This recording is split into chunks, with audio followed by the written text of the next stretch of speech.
We are tonight's entertainment. You will never find a more wretched hive of scum and villainy. Excellent! Hello everyone, welcome to the Mania. Oh, I'm John. Oh God. I had to sneeze. I was holding it to sneeze. I'm sorry. Calm down, Trey. You're too excited. I know. Guess who's back? Back again. Movie Mania's back. Tell a friend. Woo! Movie Mania. We're real Slim Shady. Yeah. Don't worry, I promise I'll never try to rap again. Bandit, please stand up. Please stand up and leave now. At least you can't see me doing my version of dancing. That's alright. We're all here, everyone. Hello everyone, welcome to episode of the Movie Mania podcast, where we talk films past, present, and future.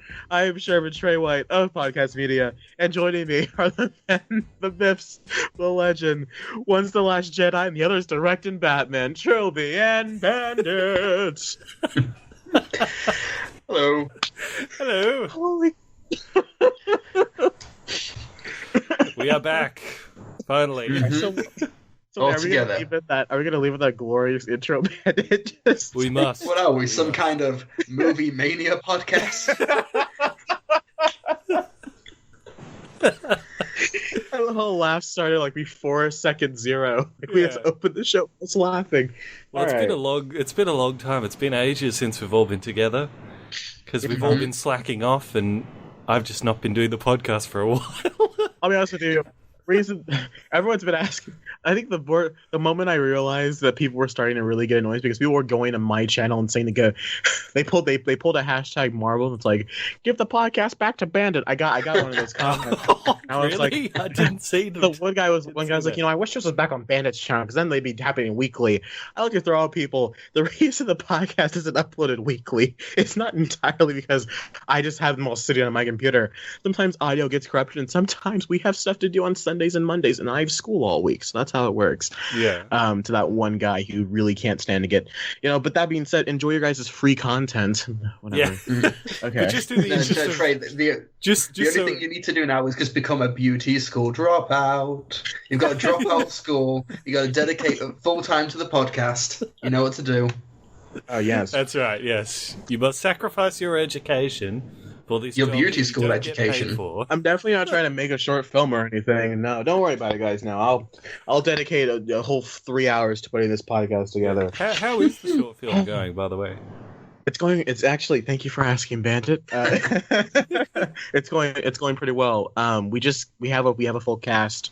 We have the script's done. Obviously, it's been done for a few months now, and we actually start shooting next weekend, which is exciting. We have been all rehearsals and stuff, and it's you know what no one ever told me was going to be the hardest part of filmmaking so far? Storyboarding. Can't stand it. Really hate. One, I can't draw, and so it's just like stick figures, and so that's really hard to. You're drawing three-dimensional space on a 2D plane. I'm already not good at like geometry and math in general, so to have to do this it's a headache. But I'll get over it. Well, I can't draw at all either for storyboarding. But what I do is actually I've got like very limited Lego sets, and I just take photos of them in poses. And those are the storyboards. That way you get the three-dimensional space, and you don't have to have embarrassing drawing skills. My best friend and producer, Christian, who you've met, Bandit, we were talking about that. He was like, why don't we just take pictures? And I was like, that's a great idea. We might just start doing that, because right now we're like, it's a long and complicated process. And for those of you guys that don't care, time code's listed below, by the way, if you guys want to jump around to the different things we're talking about today. And speaking just of... letting you all know, guys, because we haven't all done a podcast together, we're probably going to be less structured in this one and just talk about random stuff. But hey, let me ask you, with the storyboarding, because funny you should say that, because I was watching a documentary on Ridley Scott's Alien last night, because that's the next video I'm doing, and he was talking about when he was storyboarding Alien, and he said as he was drawing it all out, that was really what helped him sort of pitch it to the executives and the producers and all that, because they could see it all together. That he could do it in a way that would save money but would still look good. But he said as he was drawing it out, he'd get more ideas for the story as he went along. Are you finding the same thing? Or? I'm not finding... I did figure out through the process of blocking and storyboard, like having the script in your hand and walking kind of. My mom would walk out of her room and see me just kind of talking to myself in the apartment, walking around the living room because I'm working through a scene in my head to write it down on the storyboard. I did change one thing because I said actually it'd be a lot cooler if we did something like this. It helped me figure out how the actors were specifically going to need to say certain lines and what I was going to do editing wise in certain choices. It has helped develop my process even more now that I have more than just a script in my brain. So yeah, that is true. I guess everyone's got a different process. Now your family think you're insane. Just talking to yourself. Like, we got to get that exorcist back for Trey. Well, in my little animated Star Wars things, of course, I don't storyboard because I'm just limited to whatever images I can find on the internet. So sometimes when I'm writing the script, I'm like, hold on, I get really invested invested this really in those cool images, scene where by the this way. thing happens, and then I'm like, oh god, that's going to be hard to animate. So I'm like, let's just make it less grandiose. You know, Can you imagine if George Lucas had that mentality? And then Anakin and Obi-Wan fight on a lava planet, and they do that sounds tiring. Yeah. Whenever I start to get Michael Bay, and I'm like, and millions of things are exploding, and it's like, craw, craw, and I'm like, oh god, that's going to take ages. So I'm like, one thing explodes. There we go. Is that a South Park reference? Is that a South Park reference? Right Yeah, there? it was. Yeah. We need a story, not special effects. Did you see the Mel Gibson bit? I don't. Oh yeah. Say what you will about Mel Gibson, the son of a bitch, no story structure. Because you saw Hacksaw Ridge, didn't you? You said that before. Yeah. I did see Hacksaw Ridge, and so I'm like, well, it's a film about all white people, which was a little distracting. That's how you can tell it's Mel Gibson. Yeah, and then you realize the only well, people who aren't white are the Japanese people who get horribly murdered. There's one kind of brown guy, but he's dead. So and then he's just a kind of brown. Yeah, like a tan I know guy. what you mean. Yeah, that guy was Lebanese. Yeah, he's an Aussie actor. I recognized him. Yeah, I think I saw him and I was like, they're probably making him like Greek or something. Mel Gibson. That's great. Okay. That's good. So before we jump into the movie news here, I may or may not be stalling for something else. Before we get into the movie news here, briefly, we are going to be touching on some of the films we've seen over the last few weeks. We're going to touch the movie news. Like I said, not a real big structured episode, just kind of one giant conversation between the three of us. So be prepared for a 4-hour mess of really just talking about movies. Okay. So what else is news? Hang on, I was gonna say to our listeners, I was gonna say it before. So yes, sorry so much that the podcast has been really off and on over the last couple of months. I take responsibility for that because my YouTube channel was pretty much dying. I was hemorrhaging subscribers with the new algorithm changes and all that, and I thought I have to focus on the channel because that's like my bread and butter. So that's kind of a big part of the reason why, you guys already know this, but that's kind of why I wasn't really focusing on the podcast much, and I was just focusing on the videos to get the channel going again. But it's going again now, and getting more views and subscribers again. But it was bleak there for a while. It was really bleak. I was like, oh god, I'm gonna have to go get a part-time job again. I don't want to do that. I was gonna say, I'd like to imagine like on your 15th day of eating baked beans and toast, you're just like, yeah. And I was like, I miss the days of caviar. I was like, I just quit my real job not that long ago, and then the channel tanks, and I'm like, oh god, now I'm gonna have to go get another job. I don't want to. Yeah. But it's okay now. You have to go be a professional dog stomper. Do you remember that story, Bandit? Of when you stomped on that guy's dog? Professional dog stomper. I've moved house now, so that guy's not around. Yeah, but oh yeah. But on this, I feel like that bird followed you though, and is still messing with your car or whatever. Yeah. I feel like that bird's followed you. Yeah, but in the new area, I'm in more of like the poor area. And like, because I work from home now, like the amount of like people who come looking for money every day, like, oh, we're looking for some charity or whatever, and I'm like, okay, admirable. But the third time it came around, I'm like, you know what? This is not the rich part of town. Why do you guys keep coming here? I was like, that's the rich part of town over there. Go and hassle them. You know, I'm like, why do you keep asking me for money? Oh, anyway. My mindless rant. Yeah. Don't mind me. Oh my. Whoa. Sorry, my phone just rang. That's the strangest ringtone I've ever heard. My phone just rang. That's my bad. Yeah, so we said this off air, but congratulations, Trilbee, on getting married. You said that last podcast. Well, I'm got engaged. No, I'm not married yet. Oh, yeah, but it's, engaged. Yeah, but same thing. Engaged to be married, yes.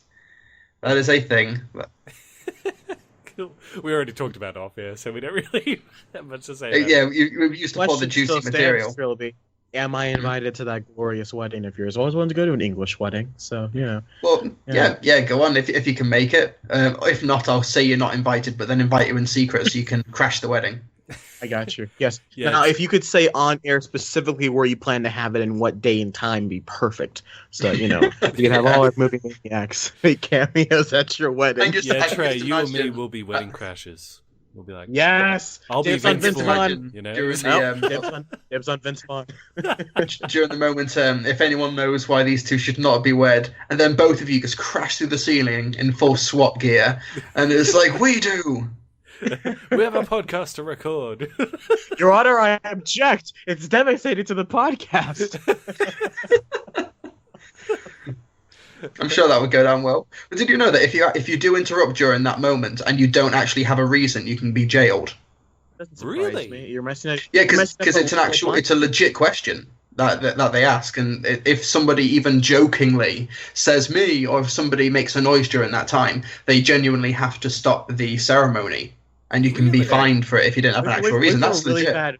What if you have a really bad cough and it's just like then when a cat you're just like which was a cough that I had to do. Yeah, that'd be the worst time to have an awkward cough. Throw in the old Bailey. Isn't that how it goes?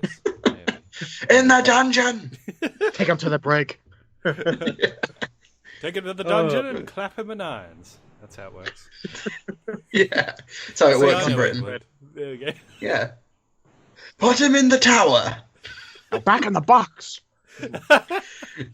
Oh, Bandit. So we should briefly touch on this. So, how are you liking a post Trump world since we have to play catch up and since I haven't spoken to you in so long? You know, he's he's POTUS now. We now have a Donald Trump as our president. Well, we won't go too into politics. He's getting on very well with Australia, I hear. Yeah, that was hilarious. But it's good. It was kind of fun, like watching all the meltdowns from everyone crying and the inauguration day, that man or boy that no one really knows if it is a man or a boy, just yelling at the sky going, no! Yeah, I've seen that clip. Like, those are all great. But now it's starting to get to the point where it's like, okay, this is getting awkward now, guys. Please stop bashing people with flagpoles and just settle down. It's not the end of the world, okay?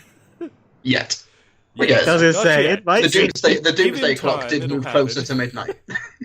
Yeah, I was going to say, we've gone down to DEF CON. I am enjoying his tweets about Iran thinks they can mess with me like they did Obama. I'm not Obama. I'm like, wonderful. That's probably the most honest thing he's ever said. We have a petulant child running this country. But yeah, England's been running around with their head cut off basically because now that Brexit's going to be happening, we've lost our biggest trade partner, so we have to cozy up with America. But Trump's like America first and all of that. So it's basically like we've rebounded from a date. We've been in a very long-term relationship, and now we're rebounding with somebody who wants nothing to do with us. So we're in doesn't he? Like him and Nigel Farage. I heard because you guys have the hard Brexit in March, and him and Trump are trying to line up the first trade deal right after that. Nigel Farage has no political standing right now. He's got to be between though. So which means he at least won't get hung up on like our Prime Minister did. Yeah, possibly. Yeah. But it's kind of a mess at the moment. But we'll see how it plays out over the next month. Yeah. I'll give you updates from the front line. Poor old England, you guys. Day 13 of hard Brexit. The rations have run out. It's like the Simpsons movie. Like the moment you run out of coffee, that's just when you know it's over. We're out of coffee. Coffee. It's going to be tea. No more Earl Grey. What are you, Captain Picard? Tea, Earl Grey hot. More or less, yeah. Anyway, movies? Yes, movies. Yes, let's get to the movie news. Ladies and gentlemen, can I please have your attention? I've just been handed an urgent and horrifying news story. Cannonball! Alright guys, this is the movie news portion of the show. In case you pick up what the movie news that has occurred over the last couple of weeks. For starters, we should touch on this briefly. Episode 8 has received its new title. It is now titled Star Wars Episode 8: The Last Jedi. Trilbee, I'm going to ask your thoughts on this first, because I know what you think about this, Bandit. It's a okay title. I really don't have anything to add. Like, I want to see a trailer. I like to know a plot synopsis, which understandably we're like 11 months away, so we're not going to be getting anything like that. But a title's a title, and unless they named it something like Star Wars Darth Vader files his tax returns, like it's Jar Jar's Big Adventure. Now Jar Jar's Big Adventure. Like, what's that? A dog's purpose, but an Ewok's purpose. Like, unless there was anything like that, Darth it's Vader a type. versus their balls. Yeah. I'm surprised it's not like, Rise of the Dark Side or something like that. Or that's really stupid. You think Last Jedi's stupid? Well, what about actually, because one of my fans had like an idea for a Star Wars title. It might not match anything they plan to do, but it just sounds cool. Where it was like Netherrealm of the Force. And I said, that sounds like a great name, don't you think? It's not the name of a good spin-off book. That's not the name of a really good mobile video. Maybe not. Everyone would be like, "What's a Netherrealm?" Isn't that Minecraft? I don't know. Google Netherrealm and it just comes up with dirty images. They were originally going to call Episode 7 Shadow of the Empire, which I think is the name of a classic book, which I think is a great title for a Star Wars movie. And I think, but they released a comic called A Shattered Empire, which I think is another great name for a Star Wars movie. Shattered Empire. I don't know. Shroud of the Dark Side is another good one. Ooh, you know how episode 6 was meant to be called Revenge of the Jedi before it was changed to Return. So I'm wondering if this had a similar process. So it might have been Star Wars: The Late Jedi or whatever, and it's just Luke Skywalker who was like, "God, I'm late for this. Oh God, no, God, I woke up late." I will say this: Last of the Jedi is a far better title, in my opinion, than The Last Jedi. I just like The Last Jedi because I think it connects to The Force Awakens really well. I don't know. I like the idea of The Force Awakens, The Last Jedi. I like that sentence. Yeah, I really dig the title. Sorry, go on. Go.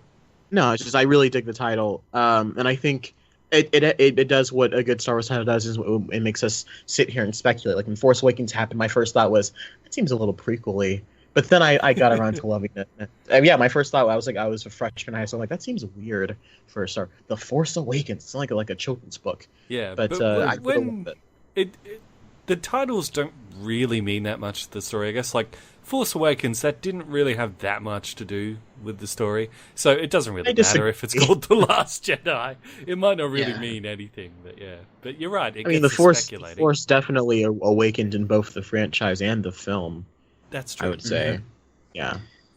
So we're going to get a teaser trailer where I think it's Andy Serkis narrating. There has been a lateness. Have you felt it? Someone hit the snooze. There has been an awakening. Yes, the Force hit the snooze. But that's why Luke Skywalker's got the beard. Like he's been asleep for so long. He hit the snooze button for 20 years. Yeah, and he wakes up. It's just his eyes are red because he's so groggy from sleeping for so long. He's just like, oh God, what time is it? And he turns around and sees Rey standing there. He's just like, oh, hey. Rey, she walks to the top of the mountain, and Luke's just sitting there on the couch eating a bowl of Cheerios. Yeah, with a scraggly beard. He's like. He's just like brushing his teeth, like, good morning. He's like, it's been 20 years. He's like, I hit my alarm clock. Did I miss something? He's like, what are you doing here? I mean, I could sense your presence. Yes. It's one of the maybe he doesn't talk at the end of Force Awakens because if you've had a really deep sleep, the first time you talk during the day or in the morning, your voice just maybe breaks or it just sounds really groggy. Yeah. So he's like, if I say something right now, I'll just sound terrible. I won't say anything. His morning breathing, he's just like, oh God. And Rey goes, Han Solo just died. He looks like, is that what that was? God, my head's been killing me all morning. Oh man.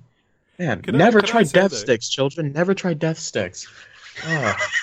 have you guys like one of the fan theories going around that I really like, which is probably never going to happen because there's a lot of stuff that debunks it, but I still find really interesting. Don't know if I mentioned it on the podcast before. Is like one of the theories that Kylo Ren is actually deep undercover in the First Order. Oh, that'd be so stupid. Oh my god, never, please. And that Han Solo knew he was undercover, so that's why Han Solo let himself get stabbed to like preserve his cover, and why he's like thank you after it, and why he's saying to Darth Vader's helmet, "I'll finish what you started," which was him killing the Emperor. So, but my question, it's definitely interesting. It doesn't make a lot of sense because like he killed the guy at the start of the movie. He probably wouldn't have done that if he was undercover. Like he's killed a lot of innocent people. Then why, when Han and Leia are talking to each other, why is it that they're not talking as if they know? Because I'd imagine if Han knows, then Leia would know. Yeah. You know what I'm saying? Like if maybe they're talking as if. I know it doesn't make sense, but I'm just saying. If Han's been gone for like 6 years, Han's been gone since Kylo Ren like turned to the dark side, then and they've like broken up and like what is whatever. I know. It's there's lots of reasons you could debunk it. Like, there's no reason Kylo Ren like can't change his mind or like reveal that he had an ulterior motive all along. But I think it loses something if it turns out Han Solo and Leia were in on it. Yeah, it's already. They already have people already can find him not threatening because of how much like a temper tantrum he throws all the time. I think to suddenly say, well, he was actually a good guy the whole time. Like, well, I think that really just undermined him as a villain of the trilogy. There is somewhat of a precedent to it because in the books, which have now been replaced because of Force Awakens, that took place after Return of the Jedi, the Emperor, when he's thrown down the mining shaft thing, he transfers his soul into a clone body. So Luke then discovers that he's transferred himself into a clone body, and the Emperor's like, "You can be my apprentice now." And Luke does join him to become his apprentice, and he does join the dark side, but that's only because he knows that if I kill him here now, he'll just jump into a new body again. So I've got to go along with it until I figure out where his clone bodies are so I can get rid of him for good. So if Kylo Ren was sort of doing a similar thing, or figured like, you know, if we attack the dark side, it'll disperse across the galaxy, let it gather in one place, then we can wipe it out for good, or I don't know. Look, I'm just clutching at straws. I just want them to do something unexpected. I think it shows the dedication of Star Wars fans that they're getting so much out of a title. Yeah, I think it shows that people are never truly going to be satisfied with it. And I think, and my thing is that that's all right. I can just do what it should have been for the new trilogy too. That'd be good. Precisely. But my point here, it's like they are trying. Lucasfilm and Rian Johnson, everyone working on Last Jedi, are trying so hard, I would presume, to give us the Star Wars movie they want. And J.J. Abrams, albeit probably on purpose, left so many things open for Star Wars fans to talk about that. Yeah. There's a Star Wars fan out there that has most definitely guessed pretty much.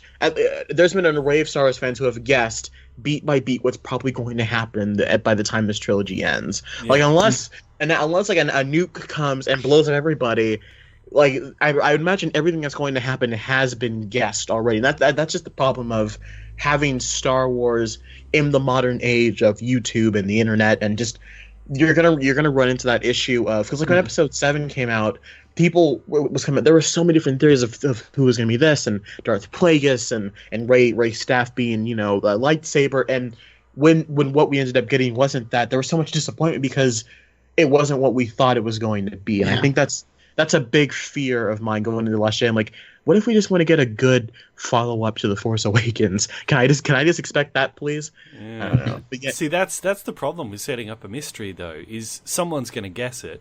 In which case they're disappointed because it's not a surprise, or you do something that's not as good as what someone else said. So it's like, that's the problem with setting up a mystery. But Daisy Ridley did say, she said, if you watch Force Awakens, it's pretty obvious who her parents are. So it's probably... I think she retracted that later on when people started quoting her out of context. Oh, really? I think that happened obvious. Like a couple of days after.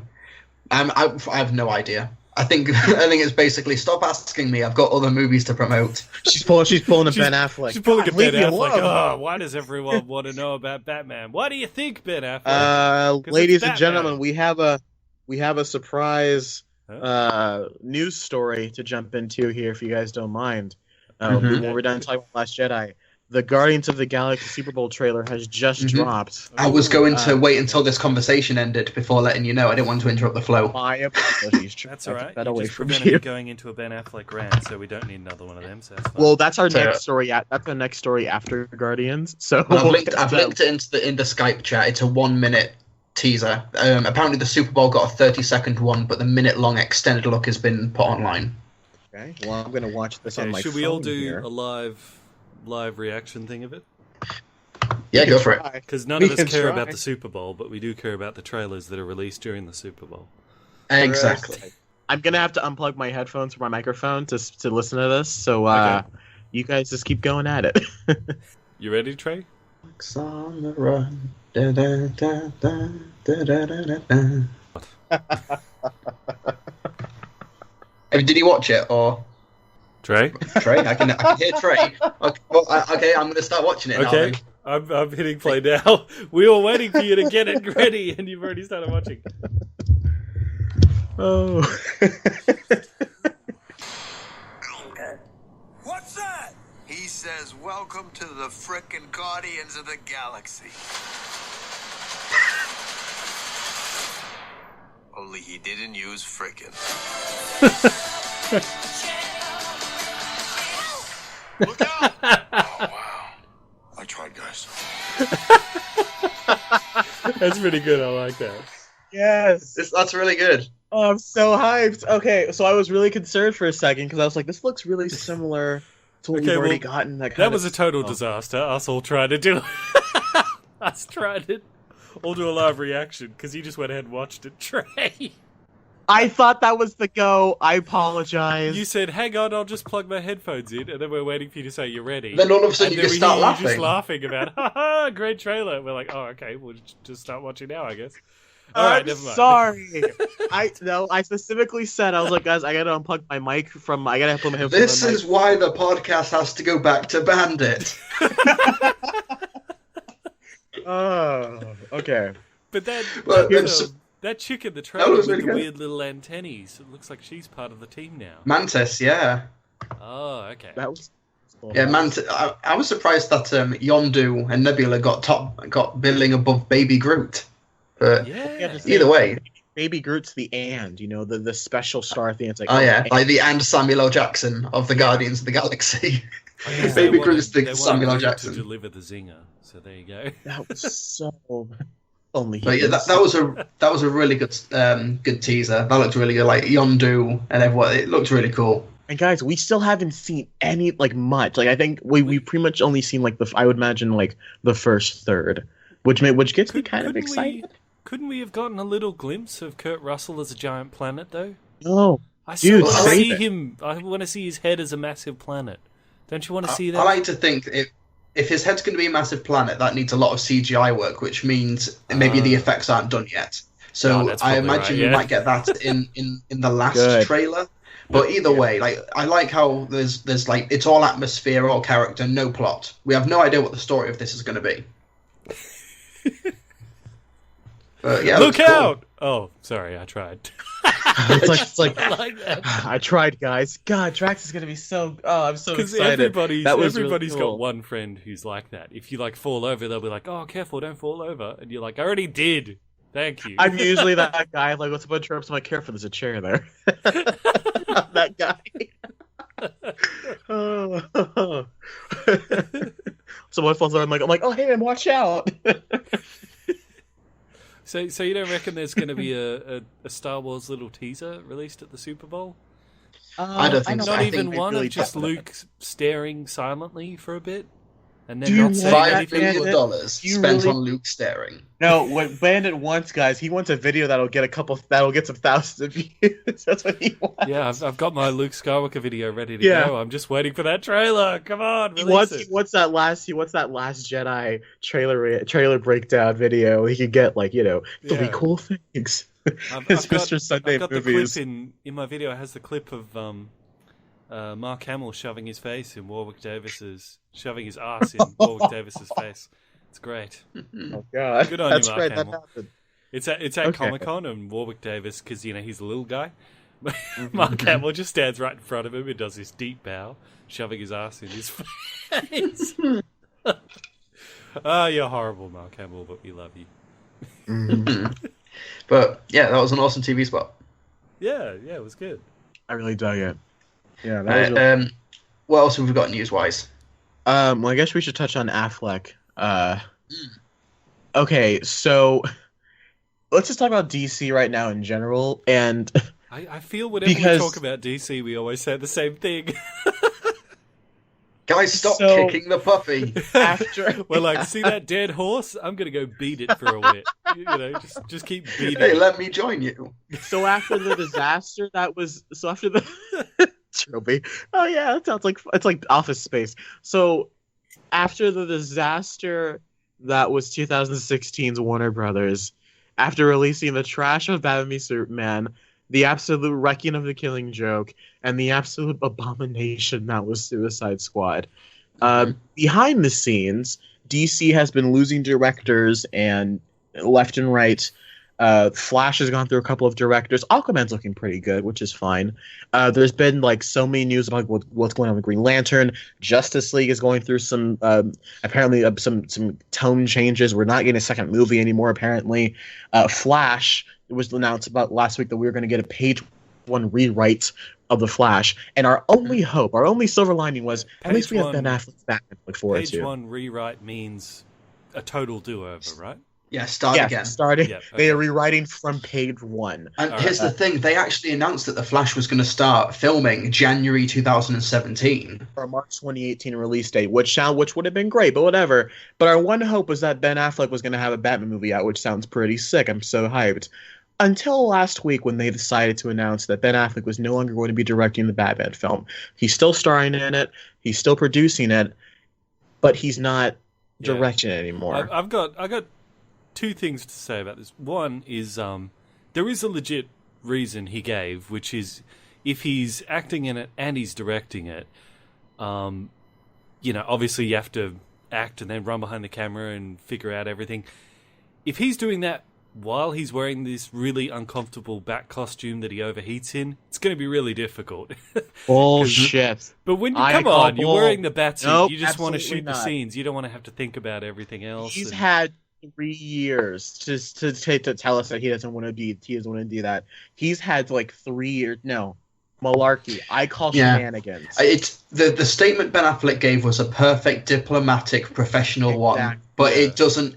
It's completely false. It's fabricated for the most part. They had to just appear like they were on good terms. Literally, a month ago, he said, "Yes, I'm still directing the movie. I want to talk about my movie, but I'm still directing Batman." And I believe it's a few months ago that he specifically stated that if the script was not good, he would not direct it.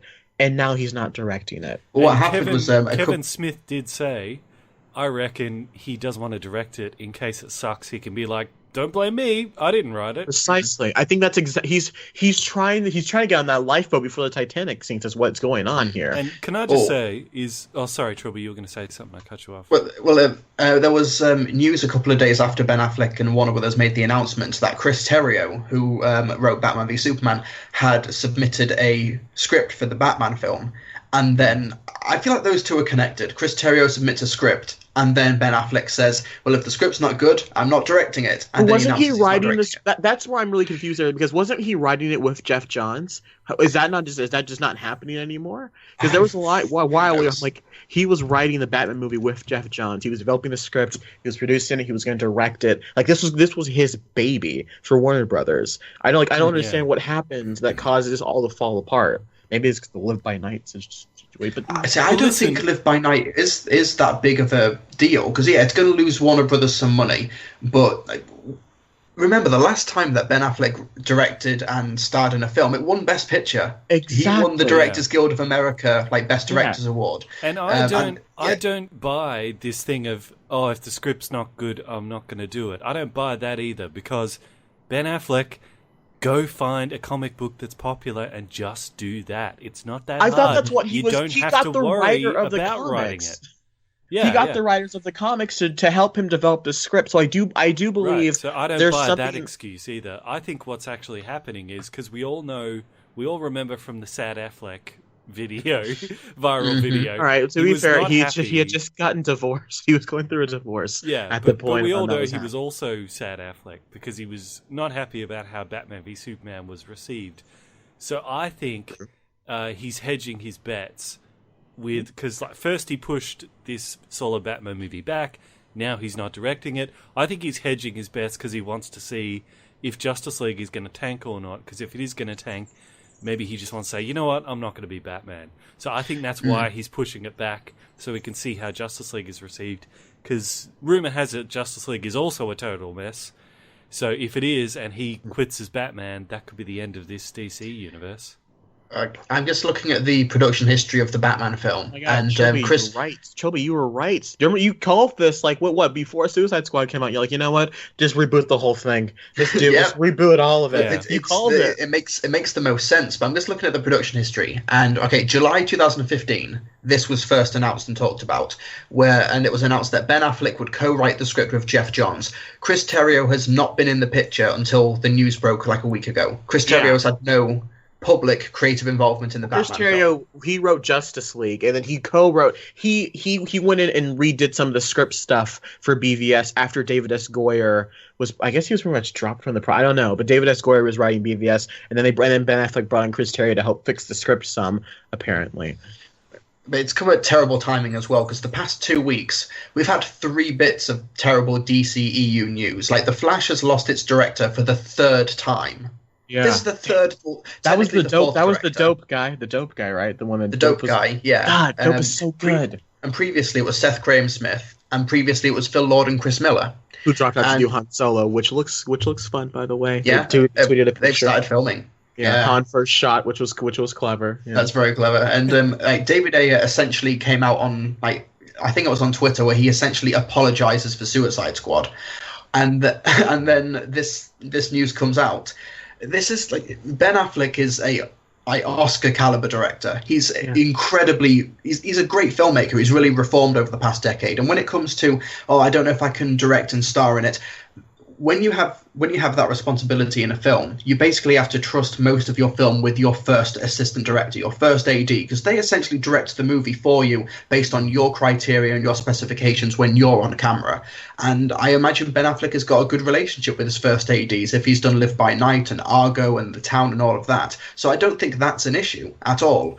But I think in order to recoup the PR damage from this, Warner Brothers have got to get a director who is like a Ben Affleck equivalent in terms of their talent.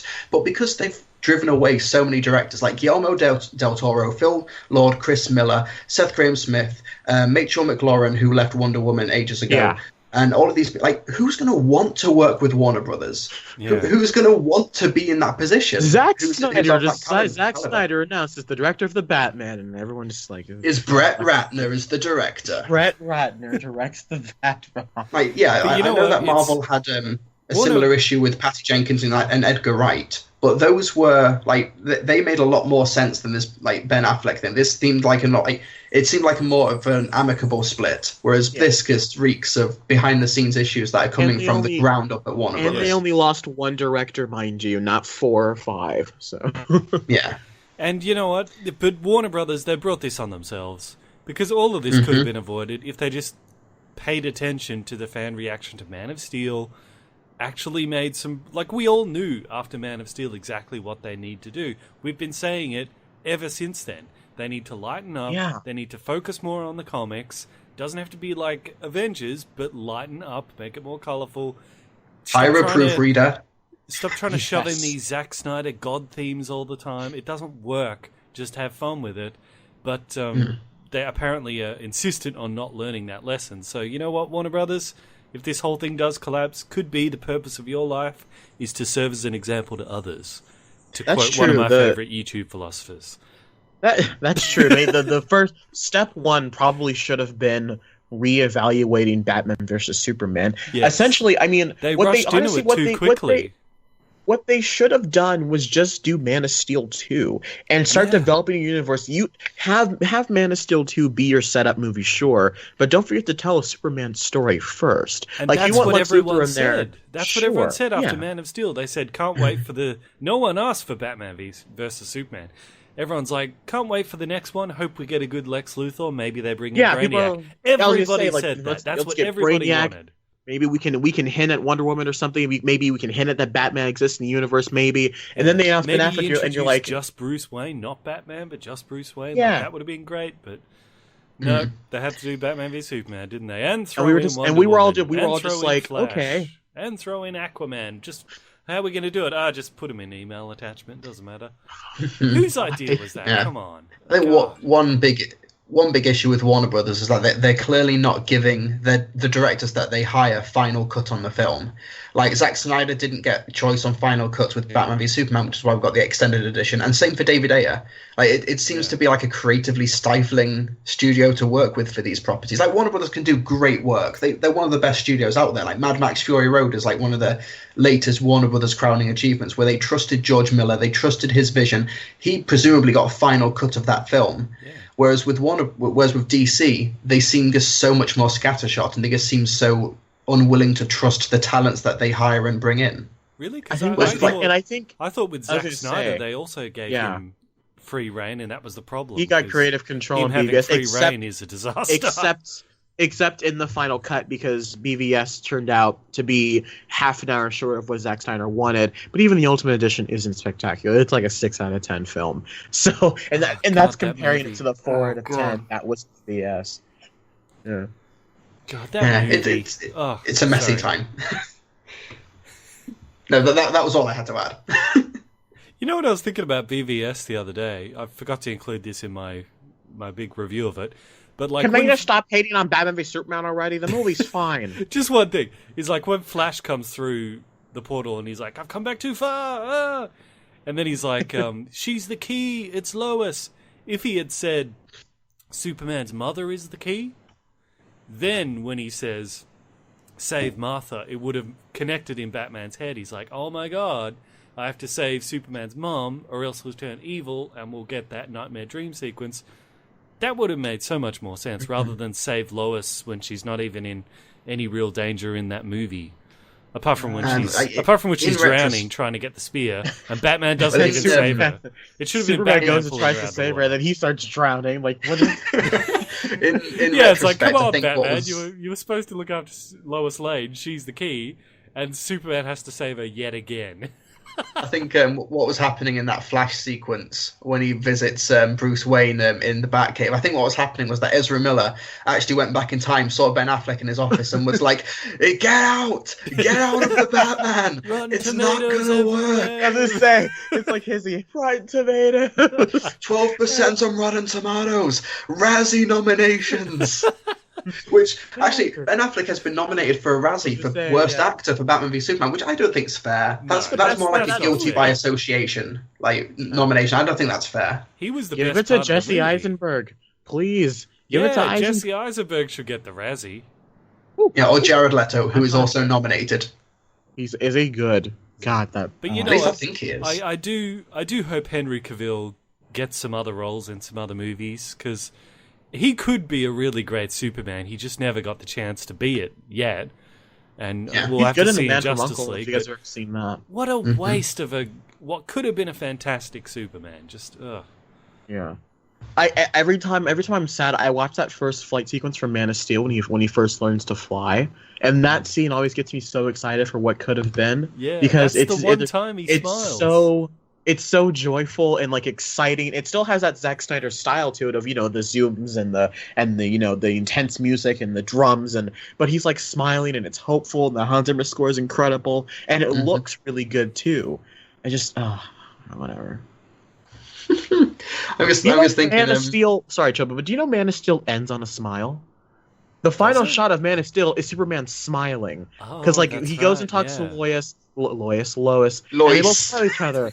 The last scene of Man of Steel, it ends on a smile. Like, what happened to that? Yeah, it ends with him smiling, and it ends with a really cool line where instead of saying "Welcome to the Daily Planet," she's like, welcome to the planet. Like, welcome to Earth. And he, like, that's a great like, line. See, it glad could to have be been home. saved after that. The franchise could have been saved after that, but see, we're already talking like it's over. It is.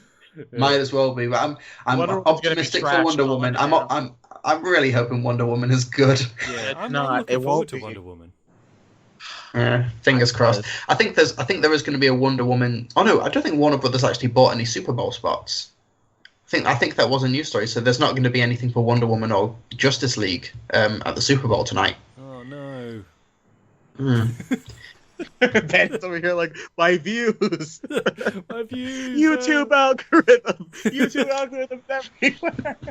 Then the Flash just appears at Bandit's desk and is like, the algorithm. It's the key. Too soon. You released that video too soon. The Last Jedi. But yeah, I think as for Ben Affleck, I can't help but feel sorry for the guy. Like, he's an Oscar caliber director who was like, I'm going to get the big bucks and work on my passion projects as well. I can do a big blockbuster, get a load of money, and like, this could actually be a career ruining franchise that he's a part of, which is depressing. With his millions of dollars and his fame and success, poor guy. Did you hear that? I heard something today. Like, Johnny Depp has got a $20 million like spending budget every month. Like, that's his lifestyle. $20 million a month. Well, hey, if you can afford it, go for it. Yeah. Yeah, that's why he does so many crap films, because like, we'll pay Johnny Depp to be in this. Like, we'll pay him $1 million to show up in Fantastic Beasts for 30 seconds. Spoilers. I guess that's why he doesn't care that much about what movies he makes, because he's like, what do I care if they're good or not? Irritating because Black Mass is so good, and he's so good in it. And it's a shame because I'm like, I keep seeing that on Netflix. I should check it out. Yeah, it's good. It's good, really good. Yeah, like I caught it last September, and I was like, man, this is good. I also doing more stuff like this. Black Mirror, since you guys talked about it last, but I watched that episode you talked about where it's the theme park for the serial killer thing. Ooh, White Bear. White Bear. Yeah, that's it. Yeah, it was pretty good actually. Yeah. Yeah, well, I mean, every Black Mirror episode you can watch independently of the other, so you don't have to really start somewhere.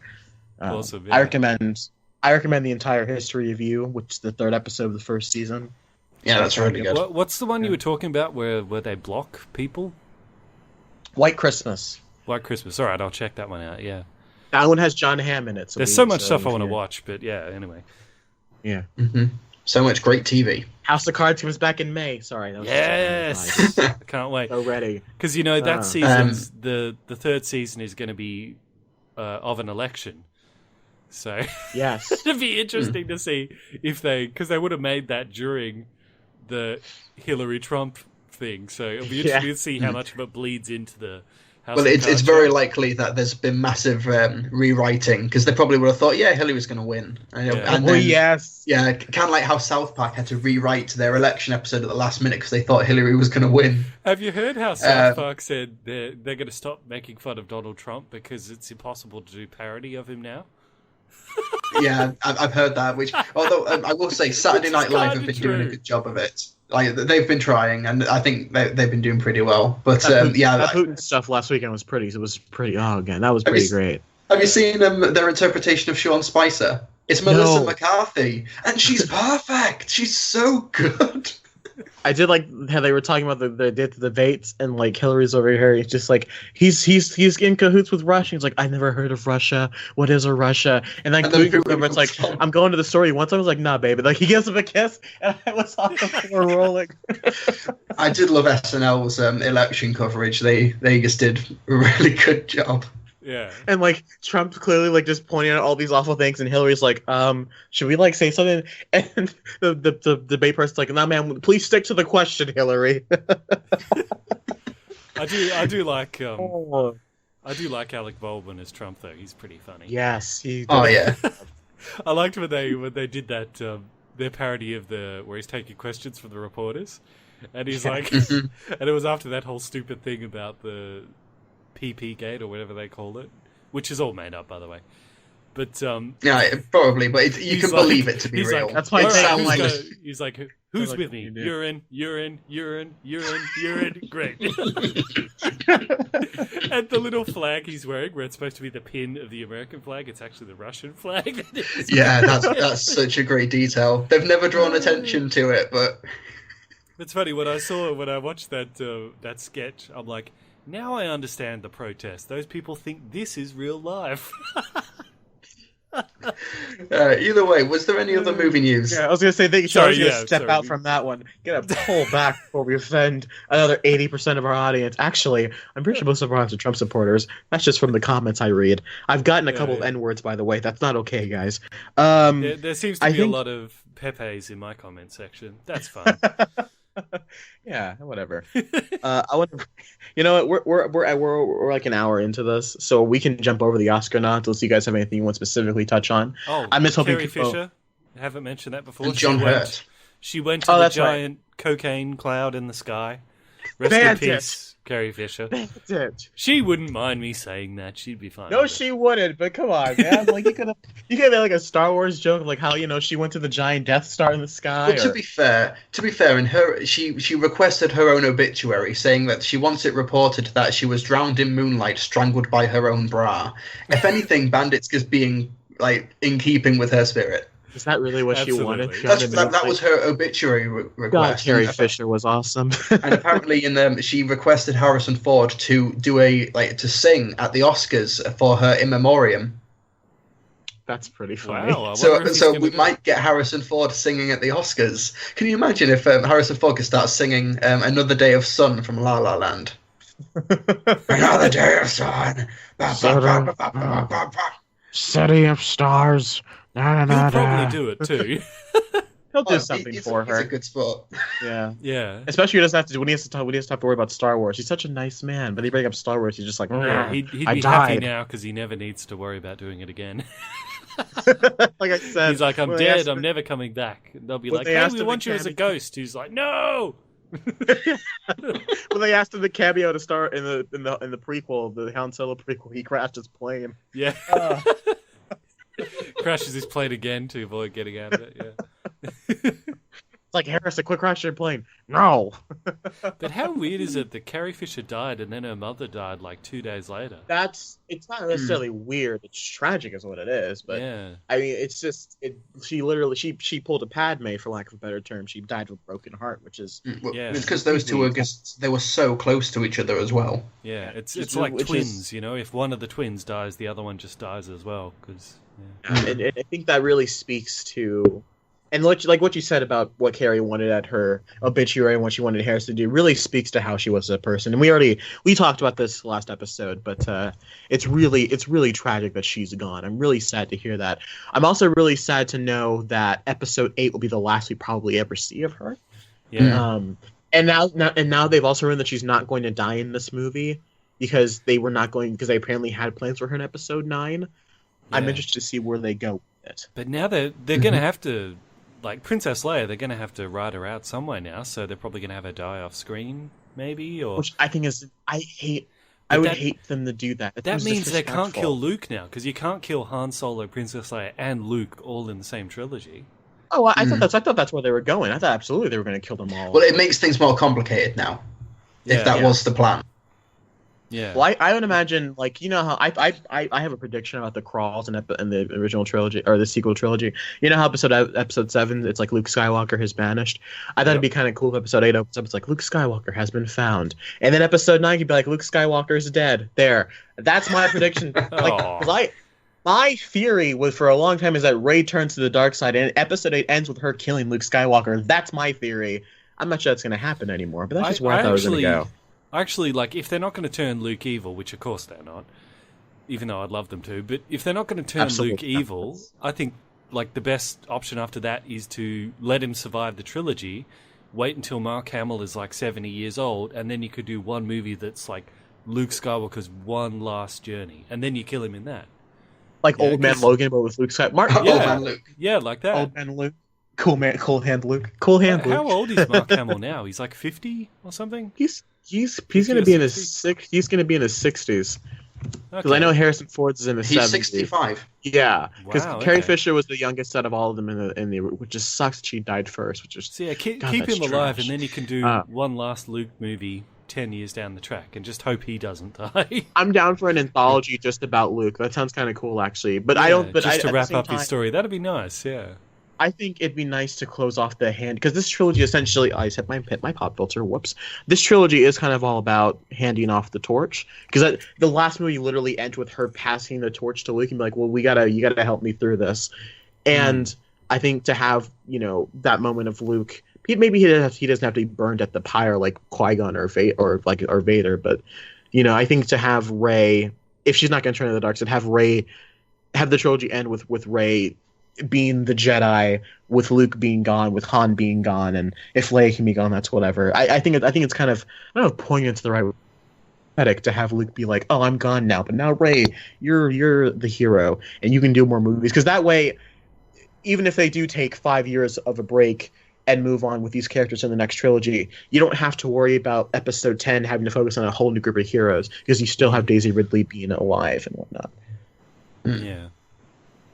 It's unfortunate timing as well for Disney because they just had the digital recreation of Carrie Fisher in Rogue One. Yeah. So now that conversation has to happen. Like even if they plan not to do it, it's an awkward first point of contact, isn't it? It's like, well, we just did it. And I don't think Colin Trevorrow's the guy to do that either. Because say what you will about Jurassic World, I don't like that movie. You all know I don't like that movie. Colin Trevorrow is not the guy to handle this situation. That's all I'm saying. No. Yeah. He's. Well, hey, look, if they can do Grand Moff Tarkin for half of Rogue One, surely they could throw in a CG and Princess how Leia. great did that look? Because Tarkin But looks nobody's going to criticize a CG Princess Leia in the last Star Wars, are they? Because that's like you can't.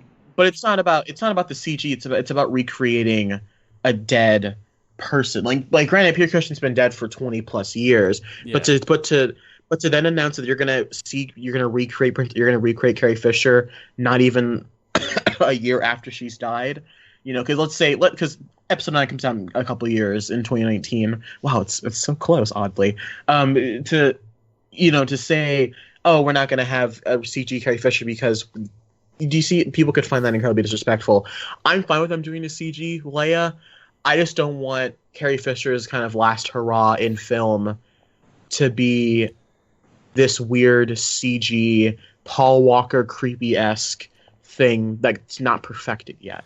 Maybe they could do kind of what they did with in Gladiator, that guy died halfway through filming and they didn't CG it, but they took footage from earlier in the film and they just sort of chopped him out and stuck him in a different scene. Or like bits that have been cut from earlier. Maybe they could do that with Carrie Fisher. Just extra footage they've got from her. They can. True, but Episode 8's been done shooting for like 6 months. I know, but if she doesn't die in that, Episode 9, they could look at what footage they already have of her and go, okay, how can we write her story with the footage that we have? They could figure something out. Yeah, I suppose. That way they don't have to CG it, Yeah. Well, thankfully, smarter people than us have to make these decisions about what to do. That's right. It's not our problem. Is there any other news? Oh yeah, John Hurt. There was John Hurt as well, which was that one. That was a depressing one. That was. It's like there was news that when the news broke out that he passed away, the day after that, I went to the cinema to watch Jackie, the Jackie Kennedy biopic of Natalie Portman, and then halfway through the film, John Hurt shows up as a priest in a strangely compelling role. Yeah. Like he was actually really and he's got 5 more films to come out. Like Carrie Fisher has got Star Wars obviously to come out, but John Hurt was always working. He's got 5 or 6 more films to come out, including Darkest Hour. He's going to be playing Neville Chamberlain, and Gary Oldman is going to be Winston Churchill, and that looks like that could be a really, really good film. Have you seen the picture of Gary Oldman in the Winston Churchill makeup? No, it's insane. It looks insanely accurate. Just look up. I can't even imagine Gary Oldman as Winston Churchill. He's not he's short skinny and stumpy, is he? No, he's not at all. But just Google Darkest Hour Gary Oldman, and you'll see it. They've released a picture of him.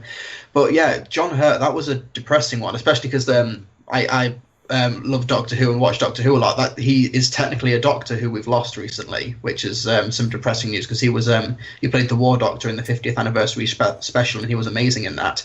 And of course, he's in Harry Potter, he's in Indiana Jones, Hellboy. He was always working on indie films and big blockbuster franchises as well, and he always elevated the material. Like the Dwayne Johnson Hercules film, not a good film, but and John Hurt probably knows it, but he doesn't care. He's trying. He's awesome. And he just his loved death acting, scene in Alien.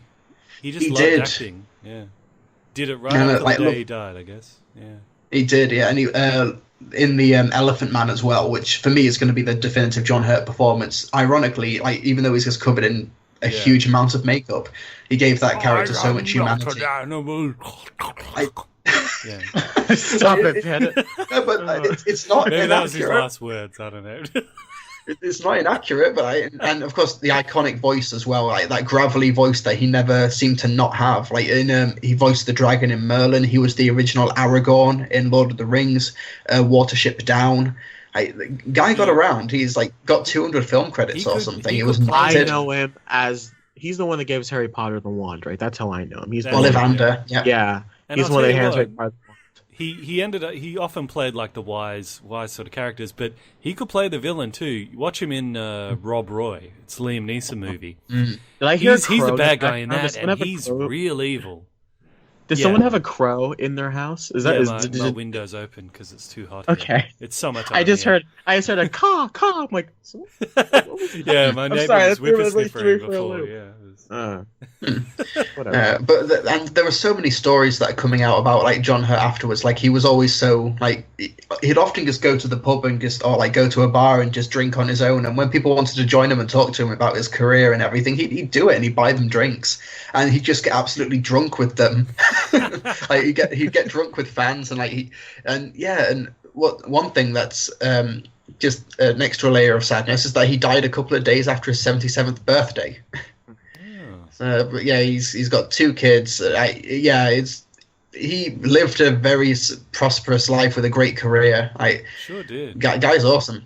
And he's one of the few guys who has died more times on screen than Sean Bean. I was just about to say that. Yeah, got you. Yeah, because he made so many movies, he's died on screen more times than Sean Bean. And now he's died in real life, so there we go. The ultimate role. That means Sean Bean's not far behind. No, but he actually comes from Grimsby when Sean as well. Bean dies, no one's going to believe it. You know that's true. That's going to be a thing. People were like, were they filming it? Because he could literally die on screen. Oh God! Wouldn't that be amazing if he did? Stark. But yeah, apple juice here. I hope it's not being picked up on the mic. I'm trying to drink my apple juice here, and I hope I can't hear it. Okay, but he came from Grimsby as well, surprisingly. Same as you. Yeah. So yeah, that's what me and John Hurt have in common. I grew up in the same town as AC/DC. There we go. That's what I have in common. I grew up in the same town. I'm growing up in the same town as Robert Rodriguez. So there you are. Ooh, nice. Yeah, good luck with that. So is that it for news? Google it, nerds. Yeah, I don't know who that is. You don't know who Robert Rodriguez is?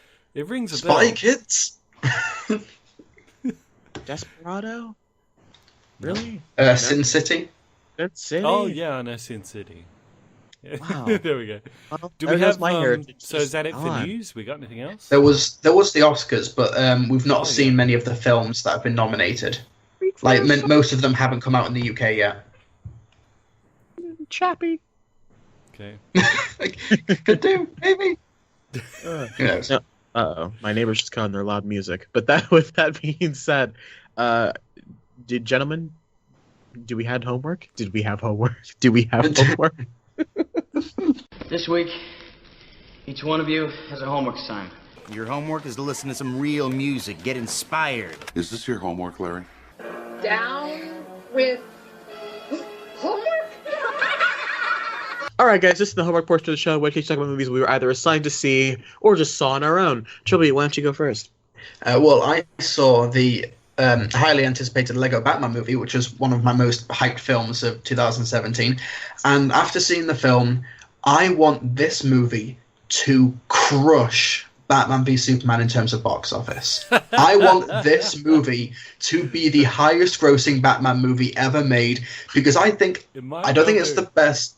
I don't think it's the best Batman movie ever, because of course you've got The Dark Knight, and that's, high competition.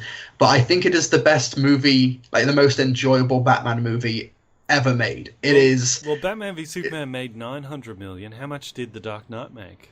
Like a little over $1 billion or something. 1.01 billion, something like that. Yeah, something like that. That was with no 3D though. Lego Batman could do it. Dark Knight I hope it does. 1.1 billion. So, But as long as it crushes all of the DC EU movies, to just show Warner Brothers how it's done, like the Christopher Nolan Batman films, they're their own thing, and of course they are parodied a little bit here. Basically, everything you would ever want parodied in a Batman movie is parodied here. There are references to almost even the old black and white films from the 1940s. They get a look in here. Wow. Basically, there's even there's a clip in one of the recent trailers where the Joker's listing off all of the Batman villains that are helping him in his latest plot to destroy Gotham, and some of them are and one of the characters is like, "Did you make half of those up?" And he's like, "Nope, they're all real. Google it." Like the Condiment King, Kite Man, there's incredibly obscure characters. They're all real. Google it. yeah, that's basically it. If you've seen the Lego Movie, which was a film that I loved on a first viewing, and on repeat viewings I just loved more and more and more and more, and it's one of my favorite animated movies in recent memory. It was a complete Oscar snub. It should have won Best Animated, let alone it wasn't even nominated when it should have won. It's one of those snubs, and I don't know if this is actually going to get the win or be nominated, either way, but it's basically in that high energy, high octane vein. It's set in the same universe as the Lego Movie, except Gotham and Metropolis and all of these DC locations are established in the Lego Movie universe. But it doesn't quite have the depth or the narrative ambition of the Lego Movie. But it's not trying to. It's basically this is Batman, his world, his characters, and a few others from a few other franchises. And let's just play with this sandbox, and play they do. This is, it is honestly, I don't think a minute went by without a big laugh. Not just a chuckle, so big laughs. Audience. That's how I was with the Lego Movie, and I'm really, I don't mean to interject here, but I'm really excited for this movie. Ever since when they first announced it, I was like, oh, okay, that's a cool idea. Lego Batman was the best part of the Lego Movie for me. And then I saw the trailers, and I was like, "What was it? Which trailer was it? Where it was the first one where they went through all of the eras of Batman back to 1966, and Batman's like, I have aged gracefully, and it was so great. Well, my god! What's great about if you watch the trailers or the TV spots, some of those jokes are in the movie, but they're in different places. It's basically an alternate gags trailer. Even if you've watched all of the trailers and you think you've seen those jokes, you haven't seen those jokes. The clip of Ray Fiennes going, "I've seen you go through similar phases in 2016 and 2012 and 2008." And they changed that as well. Really? That's not identical to the trailer. I'm not going to spoil the film because I wish more movies did that. If they swap things out in the trailer, that'd be great. Yeah. Oh, Fan4 stick. not too obnoxious. Yeah, half the movie in the trailer wasn't there. Yeah. But what's great, but it's difficult to talk about because I just want to say, oh, this bit was funny, this bit, and this actor was voicing this guy, and all these hidden jokes. Billy D. Williams is voicing Two-Face, Billy D. Williams, who that's so brilliant. Yeah. And some of the people who are voicing many of the villains, just go through the credits and you'll be so surprised. All of the people who are voicing these characters, including I'm smelling a Thursday night showing for me. I'll be honest with you guys. I might just go Thursday night. I'm so excited. But yeah, and it's just, I'm not going to spoil it because there's so much stuff. I want to talk about characters and cameos and all of this stuff, and I don't want to spoil that enjoyment for you, so I'm not going to do that. That's maybe for a future podcast. But if there is an issue with the Lego Batman movie, it's a minor issue.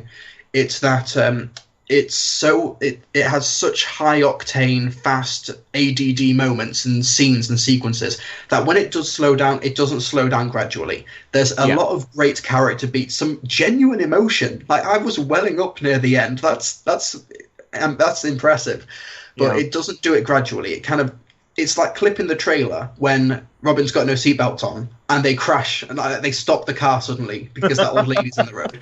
Oh my God, I'm so sorry. We're just gonna slowly pull away. I'm just gonna put my arm right here. The movie does that quite a few times, which means like you kind of get emotional whiplash. However, it still works. The high emotions, and it's really, really fun, entertaining, energetic, and there's real emotion and depth and heart in there. I loved the Batman and Robin relationship. Yes. Michael Cera as Robin sounds like inspired casting, by the way. And they even draw attention, like he's saying, Bruce Wayne, you're the most famous orphan ever. Any tips on how to get adopted? Should I get surgery to make my eyes even more adorable?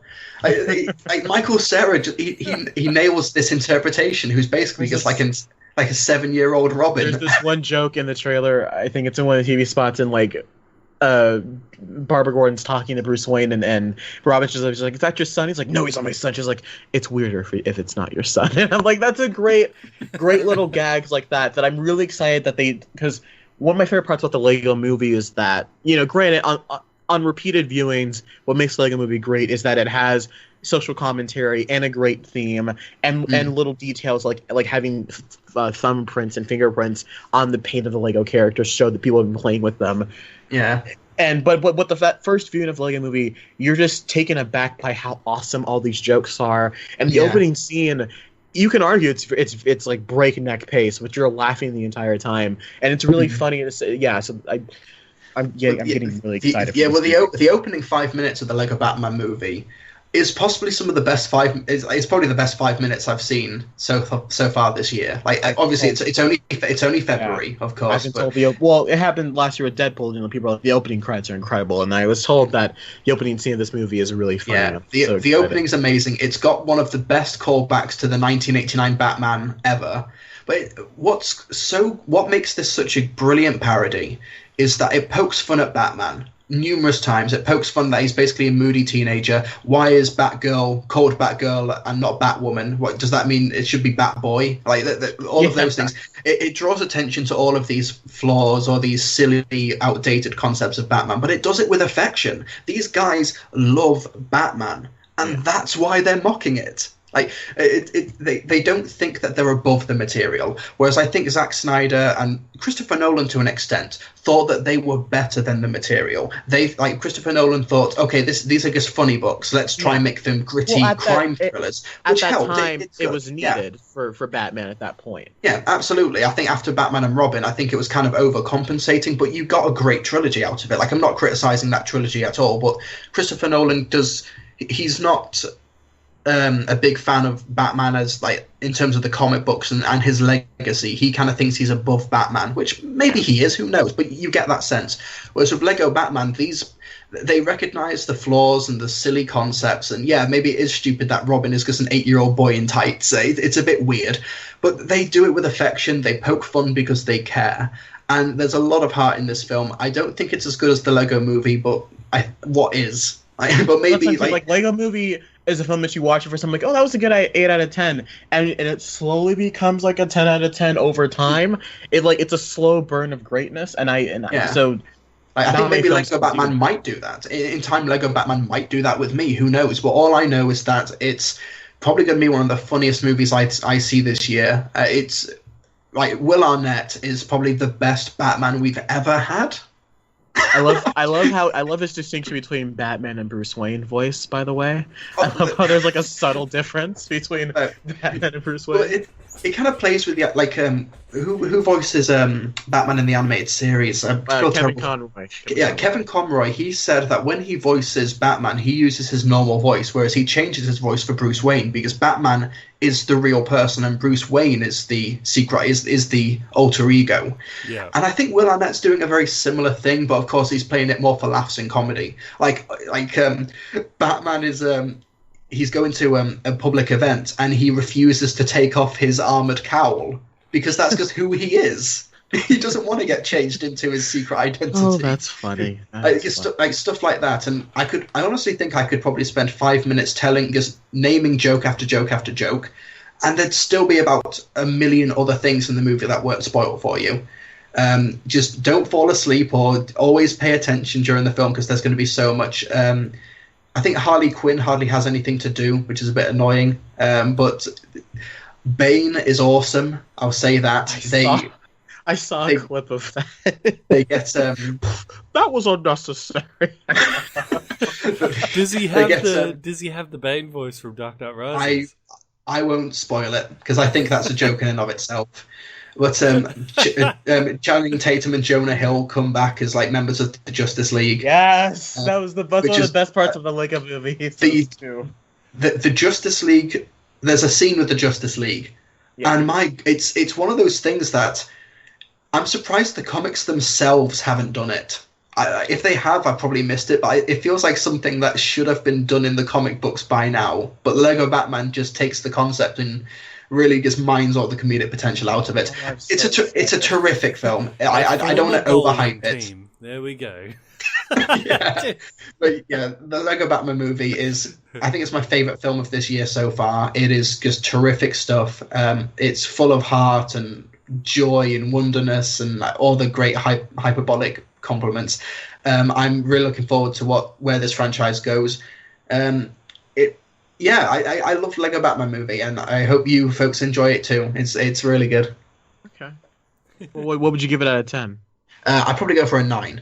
Not that it has any huge substantial flaws. It's just when you compare it to the Lego movie, I'm going to take a mark off of it, which may be unfair, but maybe because there's so many jokes, I want to watch the film a couple more times. So who knows? A movie can be fantastic and not deserve a 10 out of 10. You know what I'm saying? It's like it's good. I don't know if it's 10 out of 10 good, but it's really good. Yeah. Okay. Terrific stuff. And Zach Galifianakis is a way better Joker than Jared Leto. I would just leave it at that. So excited to hear him as the Joker. This movie, I've been paying attention. I'm so excited for this movie, guys. I didn't. When does it come out in your areas? I get it Thursday night on the 9th. It comes out February 10th nationwide, but we get the 7:00 showings here. So I get it on the 9th, and I might just go. I might just be like, yeah, guys, sorry, production meeting is cut off early because I have to go see Lego Batman. So I have to end my rehearsal. Sorry to interrupt. Early. I don't know if we want to bother watching these. There's a Logan Super Bowl trailer. TV spot, that just happened. And Pirates of the Caribbean TV spot. I don't know. Okay. Should we take 2 minutes? Should we do an edit point and then come back in 2 minutes? All right, yeah, let's do that. Okay, so I didn't hate the Pirates of the Caribbean thing. In fact, I quite dug it. But that's just because Johnny Depp wasn't in it much. The music from the first Logan trailer, it sounded. I was gonna say they definitely just ripped off Logan, but whatever. Yeah. But I will say this: it looks like at least for a brief second there, they were trying something different. And then you see Johnny Depp at the end. It's just like. I think it's gotten to the point where putting Johnny Depp's name on a poster or putting him in a trailer will actually take box office receipts away. Yeah. I think that's going to lower the box office. A Shyamalan, yeah. I kind of liked. They're kind of also doing. They were kind of said like a Force Awakens thing of like we're looking for Jack Sparrow, or you would think like if you didn't know anybody, like so they're kind of going to spend the whole movie looking for Jack Sparrow. And then he appears at the end, and Orlando Bloom is like passing the sword to him. Yeah, it's.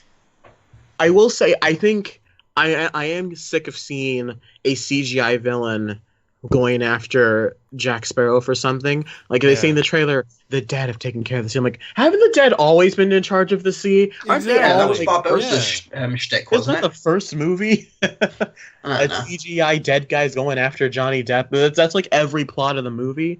But visually, it looked pretty inventive, like the skeleton ship and that bird that was on the side, and them running over the water. Yeah, I was gonna say, it looks pretty cool. It's kind of like barely tapping into the water, that kind of like parting the Red Sea kind of thing, and they're like skating on the edge, which is it looked great, but in the age of where everything kind of has to look great, it doesn't matter if it looks great or not. But the trailer itself was fine. I dug the trailer.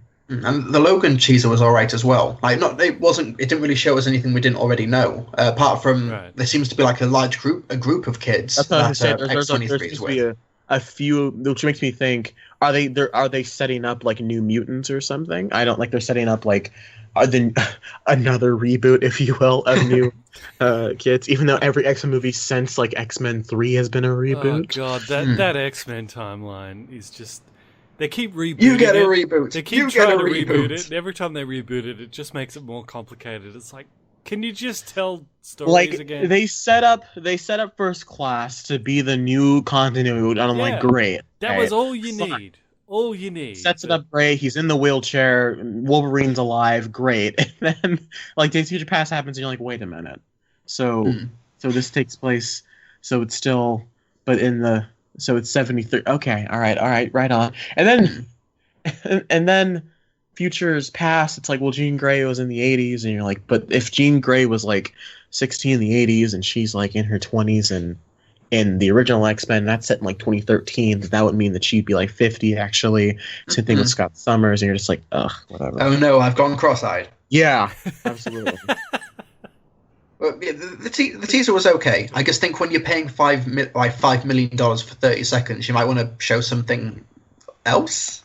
I don't know. I'll just make a prediction right now. The Falcons are going to win the game. By the way, just in case I'm right on that. It's just my prediction. I don't know if anything about football. You've got a 50-50 shot. 50-50 shot. I'm going to say the Falcons are going to win. They're the ones playing. I'm going to seem real stupid if they're not playing. I don't know. All right, what were you saying? I feel like the guy from the Lego movie. Go Sports Team. Yes, go Sports Team. That's basically where my relationship with sports begins and ends. Absolutely, yeah. Same here. Okay, well then now we can jump back into the homework section if you guys are done talking about the TV spots. Yep. So, okay. So I saw Split. I also saw Split. Yep. I won't give any spoilers. No, we'll go no spoilers because no Trilbee spoilers whatsoever. And I want Trilbee to see this. And now, Bandit, I will ask you, what did you think of Split? What did you think of it? I really enjoyed it. I really liked it. And I thought, it seems like, because we all know Shyamalan had his spectacular implosion as a director, and he became this massive joke. Probably, would you say The Last Airbender was like the death nail for him? No. The beginning of the end. No. The beginning of the end. So what was the end? The happening? Well, actually, no. There was Lady in the Water. I was going to say, have you guys seen The Village that came out? Because he did Sixth Sense. That bad, actually. He did Sixth Sense, Unbreakable. Science is pretty good. And then The Village came out, which I think is pretty trash. And then Lady in the Water is atrocious. And then The Happening is one of the best comedies of all time, so I'll give him a pass for The Happening. You just don't like The Village because it has the chick from Jurassic World in it. No, I like Bryce Dallas Howard, kind of. Just not when she's running bias to the T-Rex in high heels. That's not why I hate Jurassic World. She's not the problem with that movie. Colin Trevorrow is a problem with that movie. But yeah, Shyamalan, his career kind of imploded and fell away, and he disappeared. And then I remember, didn't he make? Then he made that found footage one with the crazy grandma. The Visit, which isn't terrible, which is all right. Yeah, and I remember Jeremy Jans when he reviewed it. He said, "Oh, it's kind of like Shyamalan after he died as a director. Now he's come back and he's like, all right, I got to start from step one again, which is the crappiest genre, which is found footage horror, and just rebuild this whole thing from there." Yeah. And when I watched Split, I was like, I'm really excited to see what he does next now. I think, how rare is it that a director is able to come back like this? I'm really Mel Gibson. I'm really trepidatious about what happens after Split now, because he has set himself up for such greatness, but he's a very prideful man, and he's a very cocky man. Well, that was his downfall, wasn't it? Yeah. He fell in love with his own mystery. Exactly. Here's hoping that he doesn't want to be. He doesn't want to try and create. He doesn't want to see himself as hopefully getting kicked in the dick like 4 times with these movies has taught him a lesson in humility. Mind you, he still couldn't resist putting himself in the movie though. That's what I'm saying. Like, and there's a scene where he is in the movie, and the scene that he is in the movie. He's just an extra. He's not a big deal. He's just kind of there. No, but still, when I saw it, I was like, oh. But the conversation that he shares with another character is so different from the rest of the dialogue that is in Split. Yeah. Like, there's a bunch of big words and fast talking. It feels so Shyamalan that I'm like, why is this here? Why am I suddenly watching an Aaron Sorkin movie not written by Aaron Sorkin? Do you think he did that on purpose, though? Because he's like, well, if I'm going to be in it, I'm going to throw in a bit of the old Shyamalan as a wink to, you know. I don't know if it was a wink, it's more of a wank, but yeah, absolutely, he did it on purpose. Yeah, there was too much wanking in his old stuff. That was the problem. that's my quote for the wiki page. No, but in terms of talking about Split is really, really good. And for anyone who hasn't seen it, don't worry, I won't give any spoilers away. No. The story is, as you've seen from the trailer, is this guy kidnaps 3 teenage girls and locks them up in this kind of underground labyrinth. You find out where it is later on. And he's got split personalities. He's got dissociative identity disorder. He's got 23 different personalities, even though you only meet like 4 in the movie, really. Yeah, but apparently he's got 23. But apparently in the extended cut, there's you meet all 23 of them. Yeah. Towards the end, when he starts switching between one another. Yeah, so it's good. James McAvoy gets to do some different acting, and he's great. He's so good. He's really. And it's interesting because these girls, it's like they're trying to escape, and some of these personalities will help them, and other ones won't. You know, but also within these different personalities, some of the personalities have got a certain agenda they want to follow, while other personalities want to prevent that agenda. So it's also kind of like a battle between the identities. They're doing different things to try to one-up each other. And so it's really interesting in that regard. And there is a Shyamalan twist, and from some of the reviews, you'll see people like, when the Shyamalan twist happens, it kind of splits audiences. Some people go, really? You're really doing that? Wait, because there's a reveal of it later, which links it into another Shyamalan movie. I won't say which one, and that makes it totally worth it. Steady on, Bandit. Be careful. I like what Doug Walker said about what the final reveal of the movie is. He's like, you're either gonna go, oh, that's really clever, that's genius, or you're gonna go BS. Like, no way. And be careful, because saying that a movie links to a movie is in fact quite a massive spoiler, in my opinion. That's just what I thought. But I will say this: barring the last 5 minutes, if you cut out the last 5 minutes of Split, I think the film works incredibly well despite what happens at the end. You know, like I think it being this horror thriller film about these girls trapped in this basement with this guy that has 23 personalities, perhaps maybe 24 if you've seen the trailers, and you watch the trailers, and in the trailers they say something is coming, and they say that this entity is approaching, which is said in the trailer, so this isn't a spoiler, and you think that's the twist of the movie, and it's not. And I really appreciated that they kept setting that up and what that was going to be from the entire film. And I'm trying to be as spoiler-free as possible, so I'm tiptoeing around things. But talking specifically about the movie itself, it's really, really uncomfortable. I think that's the best word to describe it.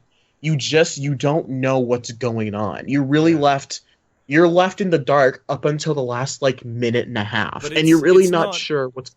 It's not annoyingly so. Like, you don't know what's going on, but not to the point where you're like, what is happening?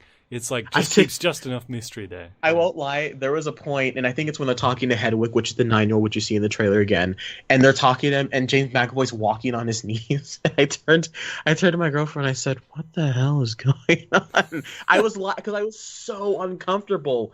But I think that's the movie does uncomfortable really well. Shyamalan is able to take that awkward, what's supposed to be suspenseful, and turns it into comedic, and he uses that really well, such as something that happens in the opening scene involving a car door where I'm laughing uncontrollably for some reason. But I was really, I'm talking about the Bandit. I was really, really enjoying the movie. And then the last 5 minutes or so happens that divides the audience, and I'm just like, all right, I'm down for this. I think they set it up perfectly fine that this is exactly where the movie was going to go. They've already established that this is what happens to certain people, and here we go. And then I'm looking forward to the next one, because I'm like, yeah, I mean, if this is where they're going and they merge these movies, then this would happen, and then they twist, and I got a video. And then they twist on the twist, and when that happened and it cut to black, I said, wait, I was like, blah blah blah blah. Really? And my girlfriend's like, what? And I was like, blah blah, like, you know, blah blah. And she's just like, oh yeah. And I was like, Jill, like, oh my god. Yeah, I was like, how did he manage to pull that off? That reveal at the end there does require that people remember the other movie he's connecting to, and I think a lot of people probably wouldn't remember it. I was so taken aback. He really dragged that. He really got the rug from underneath me because I thought I had this figured out for a while. I was like, oh, I was just gonna go here, and here, and here, and this is of course is gonna happen. And then he just got like, I got the twist in the visit pretty much from the word go. Yeah. But there was no way I could got the ending of this. But I did really. James McAvoy is exceptional in this movie. I noticed that because. And I've noticed that because he essentially plays stereotypes, with the exception of two characters. He essentially plays stereotypes, and he does it really well. But there's a certain scene where he has to try and pull off multiple personalities simultaneously. Yeah. And it's done when the barriers between the personalities break down, and he just switches between one and the other and the other and the other, and you see the true tragedy of this character, and you're really just left wondering. And there are subtle, like, physical things he'll do, like, you know, in the trailer, like, one of them personalities is a woman. His neck will extend. He'll cover up his chest more. You know, one of the characters is a little kid, so he'll get on his knees. One of these characters is really kind of strong-minded and kind of really stiff-necked and not uppity, but kind of like strong-willed and tall. He really does physical things well, and I think it really helps you to easily identify and connect with each of these personalities. Yeah. And I will say this, the way Shyamalan handles incredibly serious topics, such as things like abuse and even, you know, having disorders, I think could have easily gone wrong. It could have easily been seen as pretentious and preachy, but I think he handles them with such respect and care that it adds to the uncomfortable tone of the movie. And I know there's been controversies going around of people talking about how they don't like the way it represents the people that have this disorder. But I think, again, barring the last 5 minutes, I think they show that having this disorder doesn't make you a monster. It just makes you. It's a tragedy. It's what you're watching, a tragedy of this character. Because the backstory is this guy was still operating in society perfectly fine. Yes, and I do think. I do think that Shyamalan was trying to go into this, and he was trying to make a story about a man who has an awful thing happening to him, and the repercussions of that. One of which being he decides to kidnap people. Trilbee, I don't know if you're still here. You really should. But yeah, I'm hoping to check it out next week. But I'm really trying to tiptoe around this stuff. Yeah, we'll avoid all the stuff. But I do wonder, because it gets a lot into dissociative identity disorder, and I wonder how much of it's true and how much of it's made up. Like she says, if one of the personalities has diabetes, like the chemistry in the body will actually change. Like, I think there actually is some truth to that. I've heard that people they actually briefly touch on the idea of people becoming blind and then not becoming blind. I want to know if that's true, because if that's true, that's amazing. Yeah, when he first said that, what I thought it was going to be was just one personality believes they're blind, even though they're not really, so they just can't, so they are blind. So it's not that they're like healing their retinas or anything. It's just they're not using them in one personality. And then when they twist on that twist in like the last like 90 seconds of the movie, you're just like, everything they said in this movie makes perfect sense. Just for fun, I just Googled what you just asked, and apparently there was a woman, 37 years old, with multiple personalities. One of them is blind, and when she is that personality, she does genuinely go blind, and then she regains her sight when she changes. That's crazy. That's insane.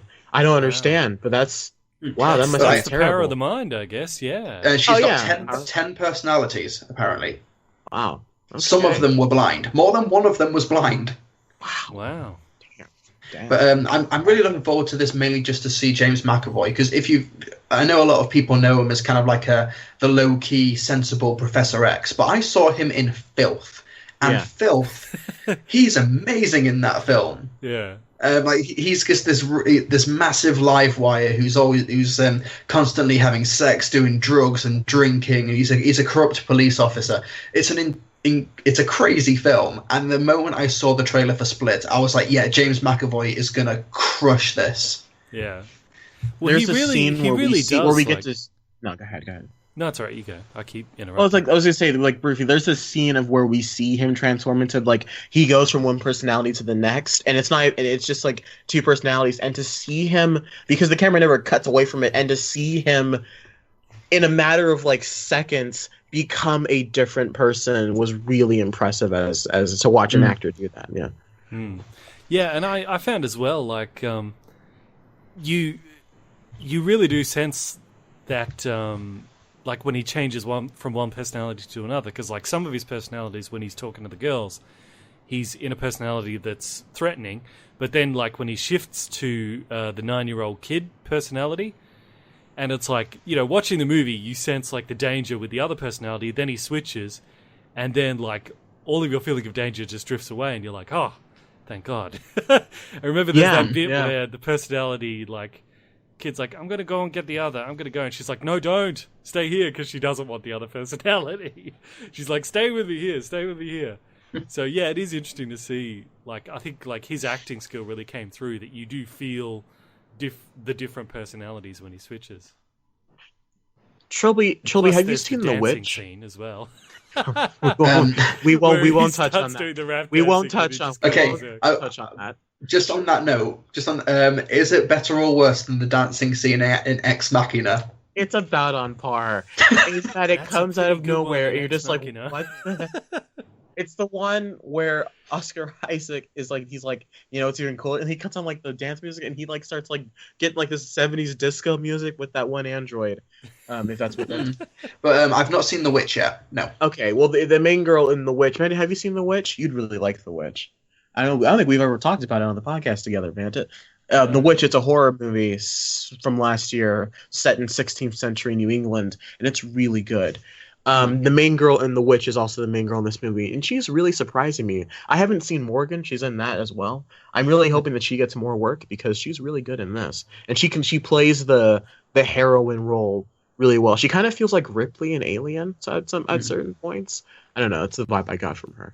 I'm just looking at the weekend box office, and Split is going to be the #1 film in America for the 3rd week in a row, which is great for James McAvoy, because apart from X-Men, he's not really had a big film come out, like a big box office film. But yeah, like considering that it came out the same weekend as Triple X. I need you to be careful when Googling things about Split on the internet. Oh no! I knowingly went to Box Office Mojo because I was like, oh, how is it doing?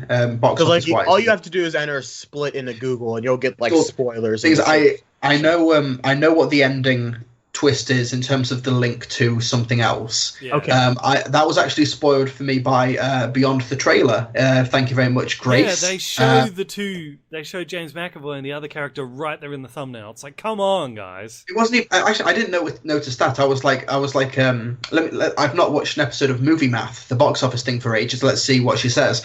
And then she says that it links to another thing, and then she names the thing. And I was like, okay. She said she wasn't going to spoil it, but then she named it. Damn. But I was talking to Trey off the record, off the podcast or whatever, and saying that it's kind of like the end, like Thanos appearing at the end of the Avengers. Like that bit has been spoiled for me, but how they defeat Loki, how the film resolves, I don't know that. Yeah, and like I said, barring the last minute or so, it is still a great film. It's essentially to affect my enjoyment. What you are referring to, Trilbee, what it links to actually does happen. I wouldn't say after the credits, but it's like they pull an Incredible Hulk where like the credits start and then we get something else. So it kind of is a post-credit scene in a sense. Like that level of a reveal. Like I don't know the actual plot of the standalone plot of the film. I don't know how that ends. I've been able to avoid those spoilers, but it was good. I really want to talk about the spoilers. We'll save it for next podcast though. Next week we'll go Lego Batman spoilers because we'll do Lego. I'll try and see it at some point this week. But it's interesting seeing it like open the same weekend as Triple X Return of Xander Cage, and it had like 5 times the budget, and it just got destroyed by Split at the box office. Split has been doing it. It's that $40 million that made me go see it. I'm like, you know what? I need to start because people in my class were talking about. They're like, what was that movie called that it was doing? I'm like, shut up, guys! Like, stop talking. And I had the next day I went out and I saw Split. And I was like, I gotta do this now before my friends ruin this movie. But Split cost $9 million, and it's going to make $100 million in America alone. That's pretty great. This is like it's like 10 Cloverfield Lane, you know, because it all takes place sort of in one set kind of thing. That's good. Yeah, well, that's what I said. It felt the opening scene felt very 10 Cloverfield Lane. At least the opening credits. Oh, that opening scene is so good. I'm sure a lot of this has got to do with Jason Blum from Blumhouse's influence on M. Night Shyamalan, because after Earth and Last Airbender, like $200 million tentpoles that just were dead on arrival at the box office and were terrible overall and terribly reviewed. He needed to do the low budget found footage and then the low budget thriller. And I think what's going to happen with M. Night is that he's going to slowly work his way up budget wise. And if he's ready to tackle another blockbuster, like maybe not an adaptation, because I don't think after Last Airbender fans are going to trust him with a property now for quite some time. Yeah. But he's going to work his way up, and I think that After Earth and Last Airbender, like maybe humbled him. I don't know. I can't claim to speak for the guy. Seems like Well, because his style of filmmaking does not lend well to massive budgets. I feel just because.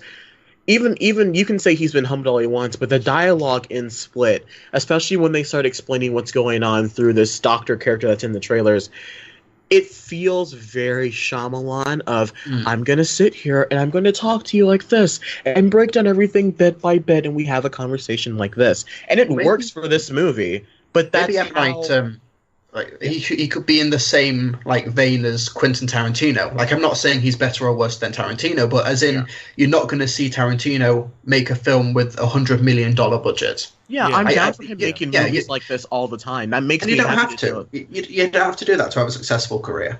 Yeah, I'm down for him having movies like this. Credit where credit is due, Shyamalan. Well done, good job. Don't let it go to your head because that'll ruin your next movie. Yeah. What would you give it out of 10, Bandit? Split. What would you give it out of 10? I'd probably give it like an 8 out of 10. I think it was really good. I'm at 8.7. I really dug that movie. The more I think about it, the more uncomfortable I get, which I think is what the intention of the movie. I would go for a 9 out of 10, but I'm sure if I thought about it enough, I could come up with a few reasons why not to. So I'll just stick with 8 out of 10. Ooh, it's a pretty airtight script if I look back on it. What was that? So, random fact check. Django Unchained by Tarantino had a $100 million budget. You're not going to see him go above that, I'll clarify. Yeah. Django Unchained was a big-scale movie. It had a lot and also, it was 3.5 hours long. Yeah, and then it had a lot of effects, a lot of extras. Yeah, it was a big-scale movie. Probably most of that money was that valuable guitar that Kurt Russell smashed. Oh, that was the Hateful Eight. No, actually, I think that $100 million budget came from Leonardo DiCaprio's hand insurance. No, that came from all the black people they had to pay off to use the N-word on set is what that came from. They're like, $10 for every N-word they use, which came out to $100 million. $100 million didgeridoos. A little Australian money, too. Oh, no, dollary-doos. I'm Simpsons reference. $900 Tobias!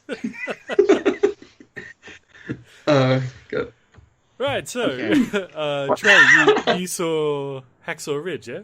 I did see Hacksaw Ridge, but before I talk about Hacksaw Ridge, I want to briefly touch on another film that I saw. Because I like being the pretentious future film student that I am, I've been watching the Oscar movies. I've been trying to catch up on the Best Picture nominees. So I saw Moonlight, which is nominated for Best Picture amongst other things. And Moonlight is the story of... It's actually a quite interesting story. It's about this... It's a coming-of-age story with this black kid who grows up in kind of the ghettos of Miami. And it feels very... It has a very kind of... not necessarily generic, but kind of that usual story of he comes from a broken home, drug addict mother, horrible surroundings. Not to mention he's gay, which is a really big plot point of the movie. And was, I guess, really one of the big selling points.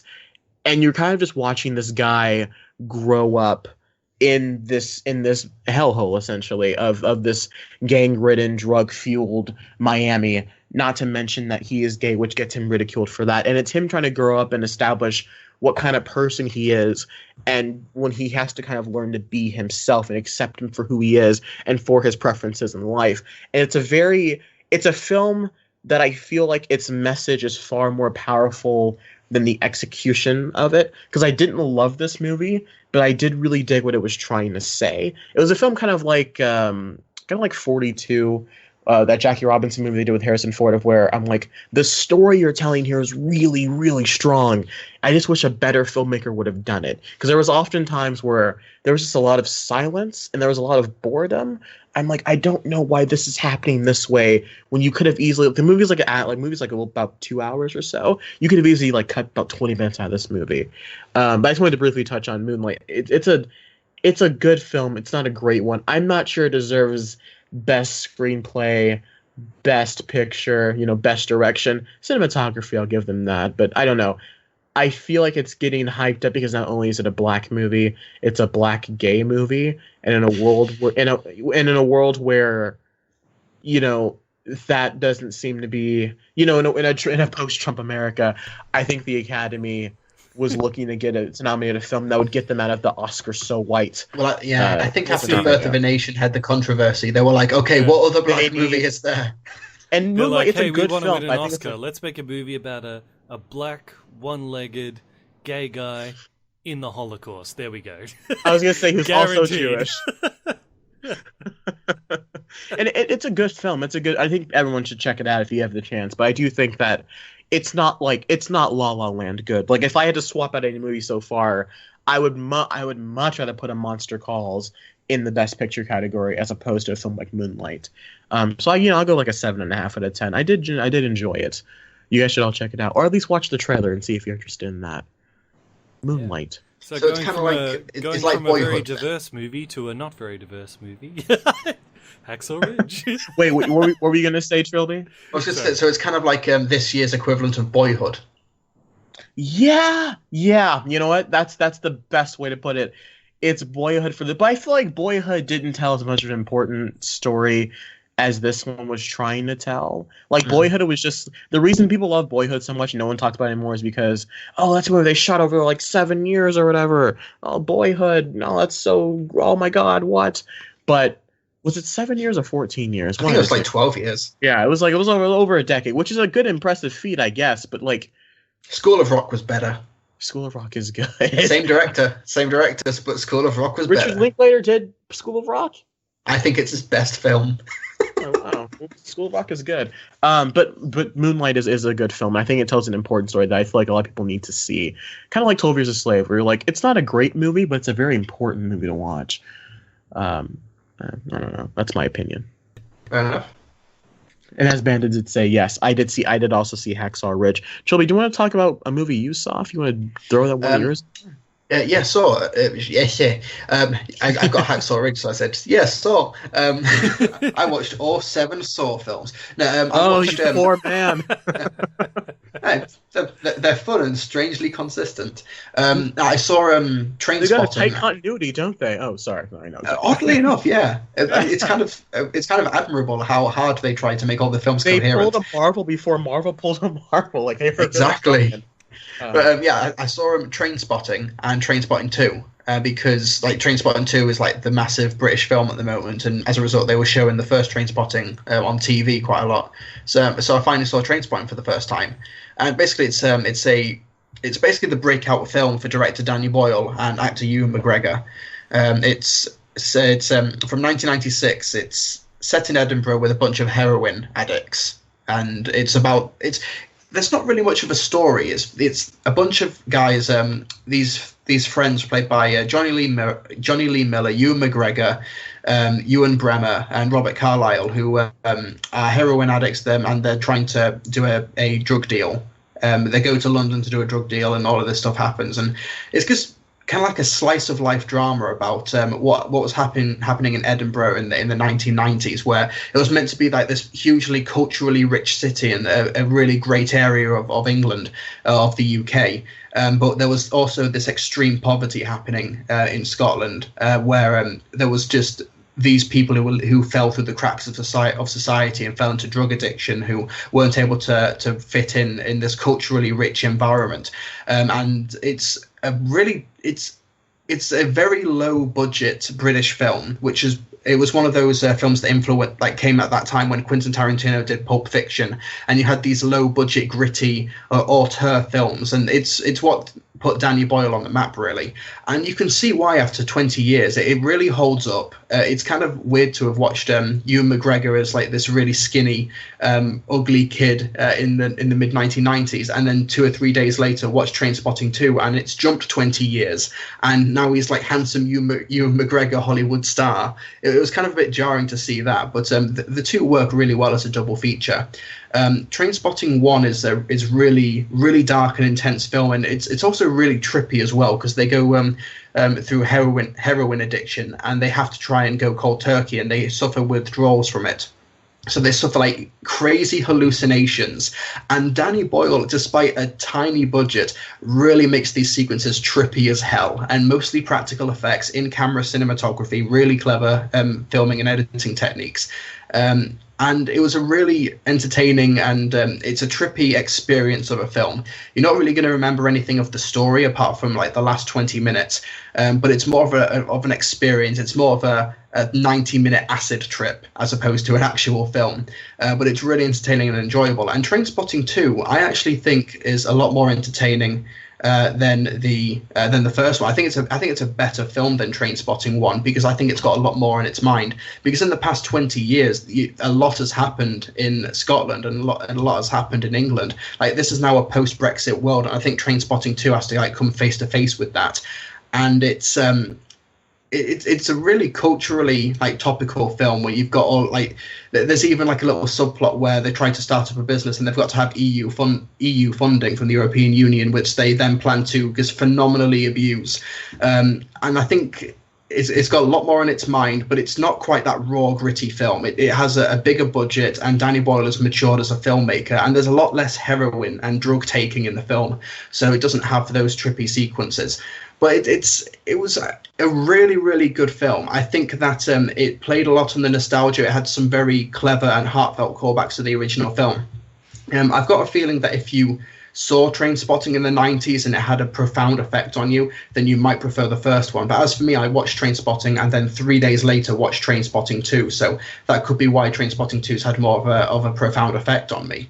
But there's some great physical comedy as well. There's a scene between Ewan McGregor and Robert Carlyle where they're meant to be avoiding each other. They don't know that the other one is there, but Robert Carlyle wants to kill Ewan McGregor's character, and they discover that they are each in a toilet cubicle, and the 30 seconds of physical comedy that comes from that one take it's basically just filmmaking at its purest, and it's just a terrific performances from the both of them.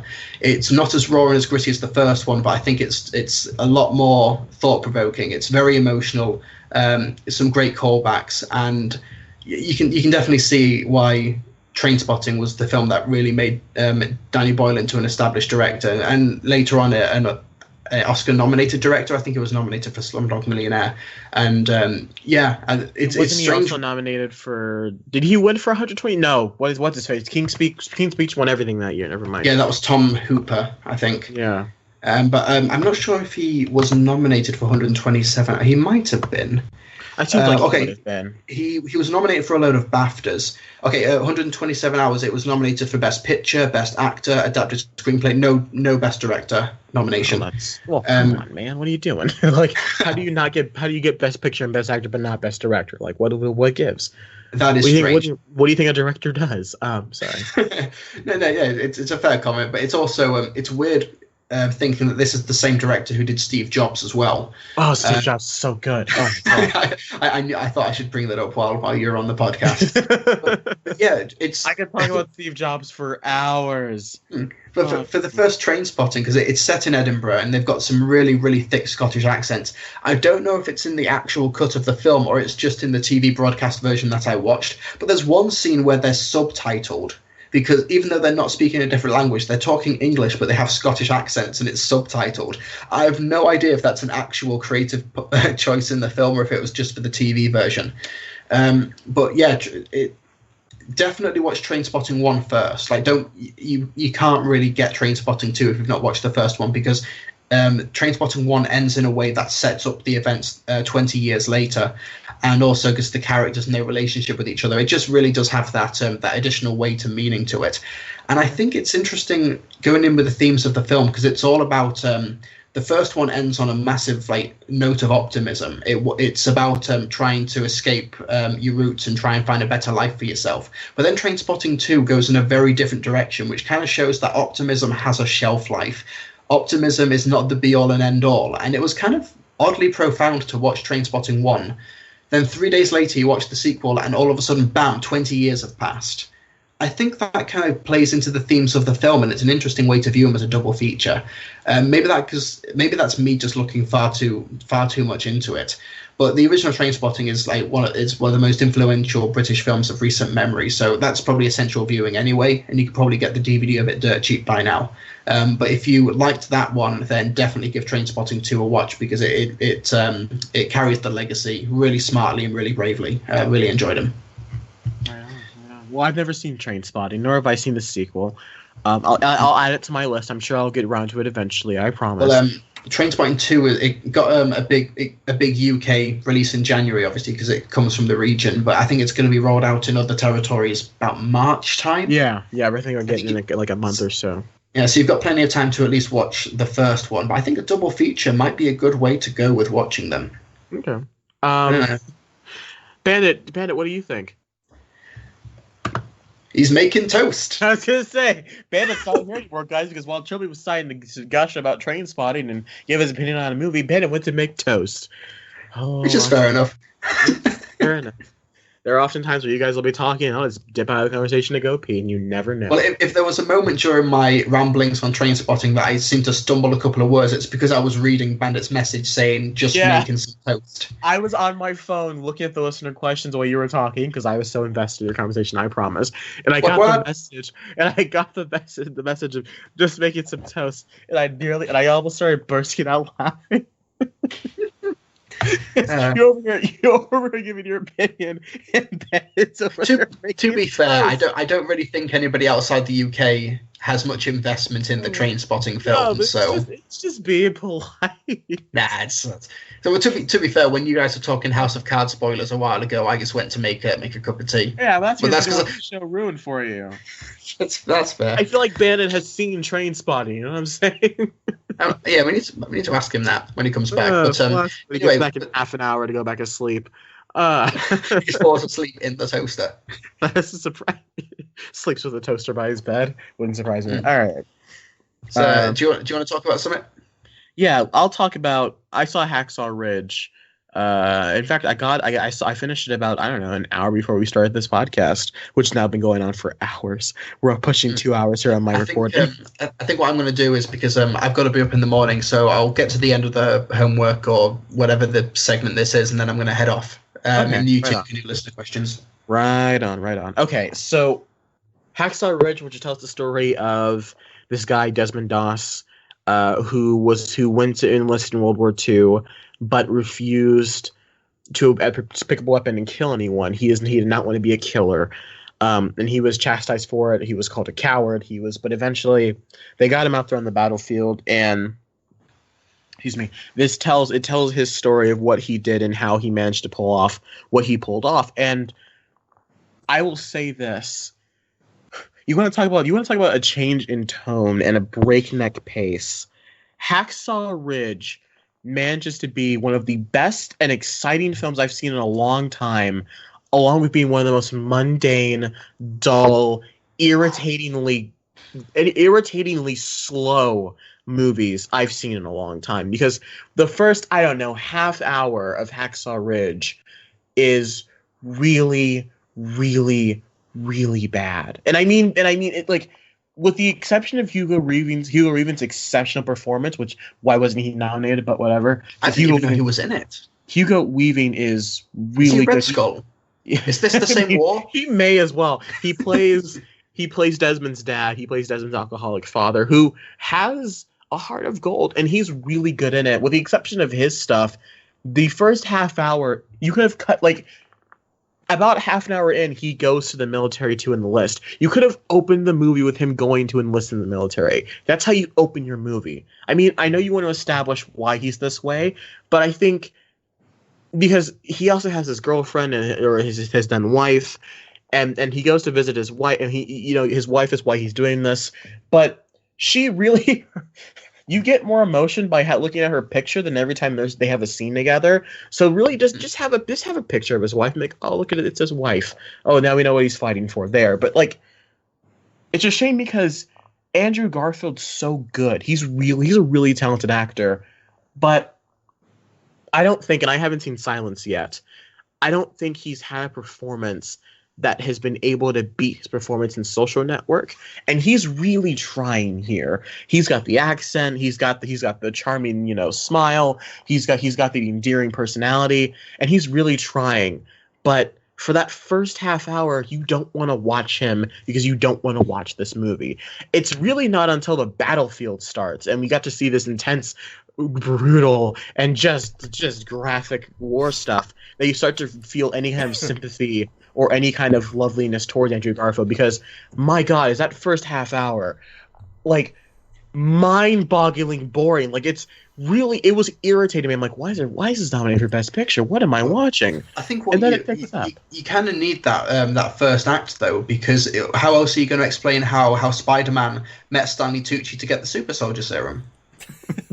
Shut up, Trilbee. Yeah, Ben, we were just talking about... Bandit, how's your toast, by the way? How is it? Oh, good. Is it yeah, good? I was... Good. I was just going to sneak out and make it, but then I thought I'd better leave you guys a message in the Skype to let you know. I honestly would have done... like, he's either making breakfast, going to use the potty, or went to bed. I would have put it past you.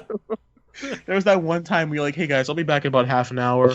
I'm just going to go... rest my head for a bit. I gotta go do some stuff. And he never came back. He never came back. We were like, all right, yeah. So I think that's why you did. That's why you did ask. Because you knew I wouldn't let you pull that again. No, but we're talking about Hacksaw Ridge. Welcome back to the conversation, Bandit. I'm talking about how the first half hour is irritatingly slow, and how you think so? I didn't really care for the wife at all. Teresa Palmer's a decent enough actor. She's really good in Lights Out and Warm Bodies, but I couldn't... Well, you really don't like women, do you? You're always... Whether it's Maggie in The Walking Dead or this chick, you're always like, I hate these women. They're terrible actors. Trey, go back to your gay black movie. Yeah. I'll go back to my gay black movie. I'll go back to my Rey in The Force Awakens. Whatever. I haven't even been defending Rey for a year and a half. God, you guys are... Oh, you two are awful. I'm sorry. You two suck. I was going to take that out of context now. You realize... I can't wait for my wiki page and I'm like, also hates women. I cannot wait. Don't loop me into your group of anti-feministic nature bandits. All right? It's all right. It's the Trump era. You can get away with it now. It's fine. Yeah, I know. We live in a post-Trump America. I can believe in whatever I want, but I'm black, so it doesn't really matter now, does it? Anyways. Movie aside. So would you rather that Hacksaw Ridge was like it started out with the war, and then it goes flashback to when he's younger, then come back to the war, then flashback. Would you rather have that? No, I don't need a Batman Begins structure. What I wanted, because I was contemplating turning the movie off. It took me like an hour to get going with this half-hour movie because I kept pausing it and going, do I really want to keep going with this? Do I really want to keep... It's like, Lord, give me strength. And then like half an hour into it, and he enlists, and the movie finally chooses to pick up and get going. I'm like, finally. There's something going on that I can latch on to. And there's some kind of... I think that was like 10 minutes into the movie, for God's sake. No, it's like 27 minutes of him not doing anything, then he enlists. And I was there. It's a long stretch. Because he gets married and he doesn't get married, and then he has to enlist, and he's not good enough, and like it. And I really don't want to keep harping on. I really want to get to the other part of this movie that I really enjoy, because that's what saved the movie for me. There's the movie is kind of separated into 3 chunks, of where the first chunk is that trash, and then the second chunk is him training, and then it's him going to war. And all the war stuff is really, really powerful and really moving.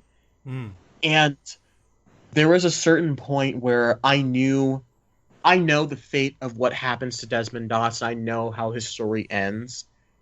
And there was points where I forgot that watching this movie, which is always a key point in doing a movie about war and you're following characters or doing a movie about a tragedy. If you already know what happens to the characters and you're able to forget that while watching the movie, it's done a great job. Like Unbroken or Everest, and examples of I don't know if they're gonna get out of this, man. And you already know whether or not they do. And Mel Gibson, say what like Rogue One, well, better examples than Rogue One, but like, well, I don't want to get into that right now. But despite what you will say about Mel Gibson's personal beliefs and personal lifestyle, the man's a damn good filmmaker. He is, and because I don't know if you guys have ever seen Apocalypto. That's a great movie. He also did that. The way he managed to make you feel for war, the way he's able to so beautifully show the not even gratuitous. Well, it feels gratuitous because it happens so, a guy will get shot and fall over, and then one guy will drag his body trying to get him out of there, and then that guy dragging his body will get shot, and then that body will fall to somebody else, and they're like, and a Japanese guy will come running out of the. How many times someone's running across the field and then it's 18 Japanese guys just like flank them out of nowhere, and it's terrifying, and it's really, I don't know, it's like trying to play Call of Duty on veteran mode, and you just start learning how to play. It's like I have no idea, but you die every 8 seconds. And it's terrifying to watch. And the whole, but the whole kamikaze thing of the Japanese soldiers in World War II, like how they just like blow themselves up. They just flip open a grenade and just grab you and go, ah! Like, but that's grenades have never been so terrifying in a movie, man. Like, someone's hiding in a hole and they throw a grenade out of the hole. I'm like, oh my god! Like, you thought that scene in Rogue One with the grenade was rough, but like, Sam Worthington's in the movie as well, and Sam Worthington's one of those guys of. There was a time where I was like, why is he acting in things? But he's been good, and pretty much everything I've seen him in since that Arnold Schwarzenegger movie, Sabotage. Have you guys seen Sabotage? He's in that movie. It's an Arnold Schwarzenegger movie from a couple years ago, and it's not terrible. It's a good film, and he's in it. He's really good in it, and then he was really good in Everest, and then he shows up in this movie, and he's really good in this too. Sam Worthington's doing good for himself. I'm glad. Right. He's not bad. He just shouldn't be the main character. Can't have if Sam Worthington was the main character in this, it would have sucked. Because he can't do an American accent. Like there was half times he was just like, "All right, team, let's get to work." I'm like, "Hold on, man, like pick an accent." Like, all right, guys, come on. He's like, "I'm the Australian battalion." Yeah, I'm like, "You're the Australian Southern guy." But I'll tell you what. The true star of this movie is not Andrew Garfield, nor is it Mel Gibson. No, ladies and gentlemen, it is Vince Vaughn. Because Vince Vaughn, every second he has on screen, it is so electric. And it is you're reminded why Vince Vaughn was a good actor to begin with before he started doing comedies and stuff. He's really good. And he attracts your eye to the screen every time he's on screen. Every time he shows up, you're like, yay, Vince Vaughn. And you're really hoping he makes that okay. He's really good. He sold the show for me. I also like that during the period where he's training and they're like, don't want to, they're giving him a hard time because he won't pick up a weapon. Like, they set up certain characters, like Sam Worthington's character and the other guy, where you're like, okay, they're the bad guys. But they don't turn out to be bad guys later on, even like with Sam Worthington's character, when he meets Andrew Garfield, like, he gives him a real hard time. But then when Andrew Garfield's in, like, the little prison thing on the military base because he's not doing what he's told, and he sits down and he's like, look, I'm doing this for your own good, because if you're going to be out there a field medic, he's like, the Japanese will target your patients. What are you going to do? Are you just going to let them get shot? So it's like, even the guys who seem to be bad guys is like, you see they still care. And I like that. And even some of the people he's fighting alongside with, they're talking, and I think they really break it down of you have to be there to protect the guy next to you, and if the guy next to you doesn't have a gun, who's going to watch your back? And I do, but they do find a nice way of incorporating of how necessary he is on this field and how good he is at his job. And I don't know. And he still, while he doesn't directly kill people, he does, like, he slaps the grenade away at the end. And awesome. Spoiler. No, it's not a spoiler. It's not a spoiler. But it's in the trailer, but it's really And there's another bit where one of the Japanese guys is on the other dude, and he tackles the guy off him. Yeah. So it's like, so he doesn't shoot the Japanese guy. The other guy does it, but he kind of. So he sort of like sidles on that line. But yeah. And you can also tell, and I think they pull a Fury here, kind of where you can tell that these are just soldiers on each side of a political war. Like these guys aren't going into this because they have the agenda. They are just soldiers. They are just pawns, essentially. Yeah. So, there's a great scene involving like a claustrophobic tunnel, and you see a Japanese guy, and he doesn't know what to do. He's shocked and petrified in fear, and you can tell he's like dying or whatever. And it's such a really, really good scene. And you hear him, it's like, sir, he's bringing in men down, even a couple of Japanese, and you're just like, wow, that was an oddly satisfying thing to hear that actor say, because it really adds to the character of what Desmond Doss and what he did. The story, it's a very beautiful story. It's a very well made film. Honestly, just skip like the first 25 minutes. Sure. Yeah, and it all comes when you down see him to, when you yeah. Yeah, it all comes down to that line where he says, with so much of the world trying to tear itself apart, I don't see the harm if I try to put a little bit of it back together again. That's kind of what it's all about, yeah. Hugo Weaving gets, we were talking about this before, Hugo Weaving, he plays his dad. He gets some of the best parts of the movie. There's a scene involving a gun. Yeah. That was the one point in the movie where I found myself getting really choked up. There was 2 points where I found myself getting really choked up. It was at that point involving that gun, and then there was another point where where Andrew Garfield was like, Lord, give me strength. Let me get one more. Let me get just one more. And I'm not one to talk about religion, but like the way they handle beliefs and the way they handle your connection to your faith was very, despite who made this movie, was very, very respectful. I feel like they didn't treat people who were not necessarily atheists, but they didn't treat people that were not as strongly connected to faith as Desmond was as idiots. They showed that the bad guys. They didn't make exactly. Them bad guys, they showed them as like they're like, listen, like I think one guy says, listen, I'm as Christian as the next man, but there are exceptions to everything. And I loved how they showed that this was just a man that incredibly dedicated to what he believed in. And granted, he was punished for it, but at the same time, you can understand why he was punished for it. They really found a way to treat religion with respect, again, despite who made the movie. And so it's really one of the things where you really have to separate the man from the craft, because someone like, Tom Cruise or Mel Gibson, Chris Brown, all talented people, Justin Bieber, all talented people that are just, I'd imagine, awful people in real life, some worse than others. Yeah. And yet also, they all do incredible work. Yeah. And also, I saw in one of the interviews, maybe it was on Jimmy Fallon show or something, where Mel Gibson was on there talking about the movie. And, we all know when he had that racist meltdown and where he was drunk having those rants and all that, that was 10 years ago. That was a long time ago. Yeah, it doesn't seem that long, but good Lord. But yeah, it was 10 years ago, and he's cleaned up and sobered up. So because the Beaver, him, that movie, The Beaver, came out like 6-7 years ago. I remember he did this movie with his puppet Beaver. It was quite good. That came out. That was kind of his comeback. Wow, that's right. Well, yeah, I think that makes sense. It's about time that Hollywood lets him go back and start making movies again. Even though I'm pretty sure his next one was Passion of the Christ 2. So he's gonna make Passion of the Christ 2. Yeah. Even though Family Guy called that years ago, Passion of the Christ 2, Crucified is. Yeah, but I give Hacksaw Ridge, I'll go and give it an 8.5 out of 10. It was a very strong war film that told a very powerful story, and it managed to be incredibly visceral and incredibly brutal. And this feels like what Rogue One wanted to be. Not to crap on Rogue One, but there's that scene in Scarif in Rogue One where you see a guy get shot and the guy next to him's like no, and then he's getting shot too, and you can feel like they want that's what they were going for. But Hacksaw Ridge, not even talking about the violence, but Hacksaw Ridge really got that down. I don't know. I felt way more for the characters in this movie than I did for Rogue One. That's just how I feel.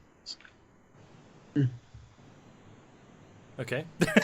Yeah, I'm looking forward to. I forgot to close. I forgot to close it off with that with like a so yeah or yeah. My bad. Yeah, looking forward to checking it out. Good.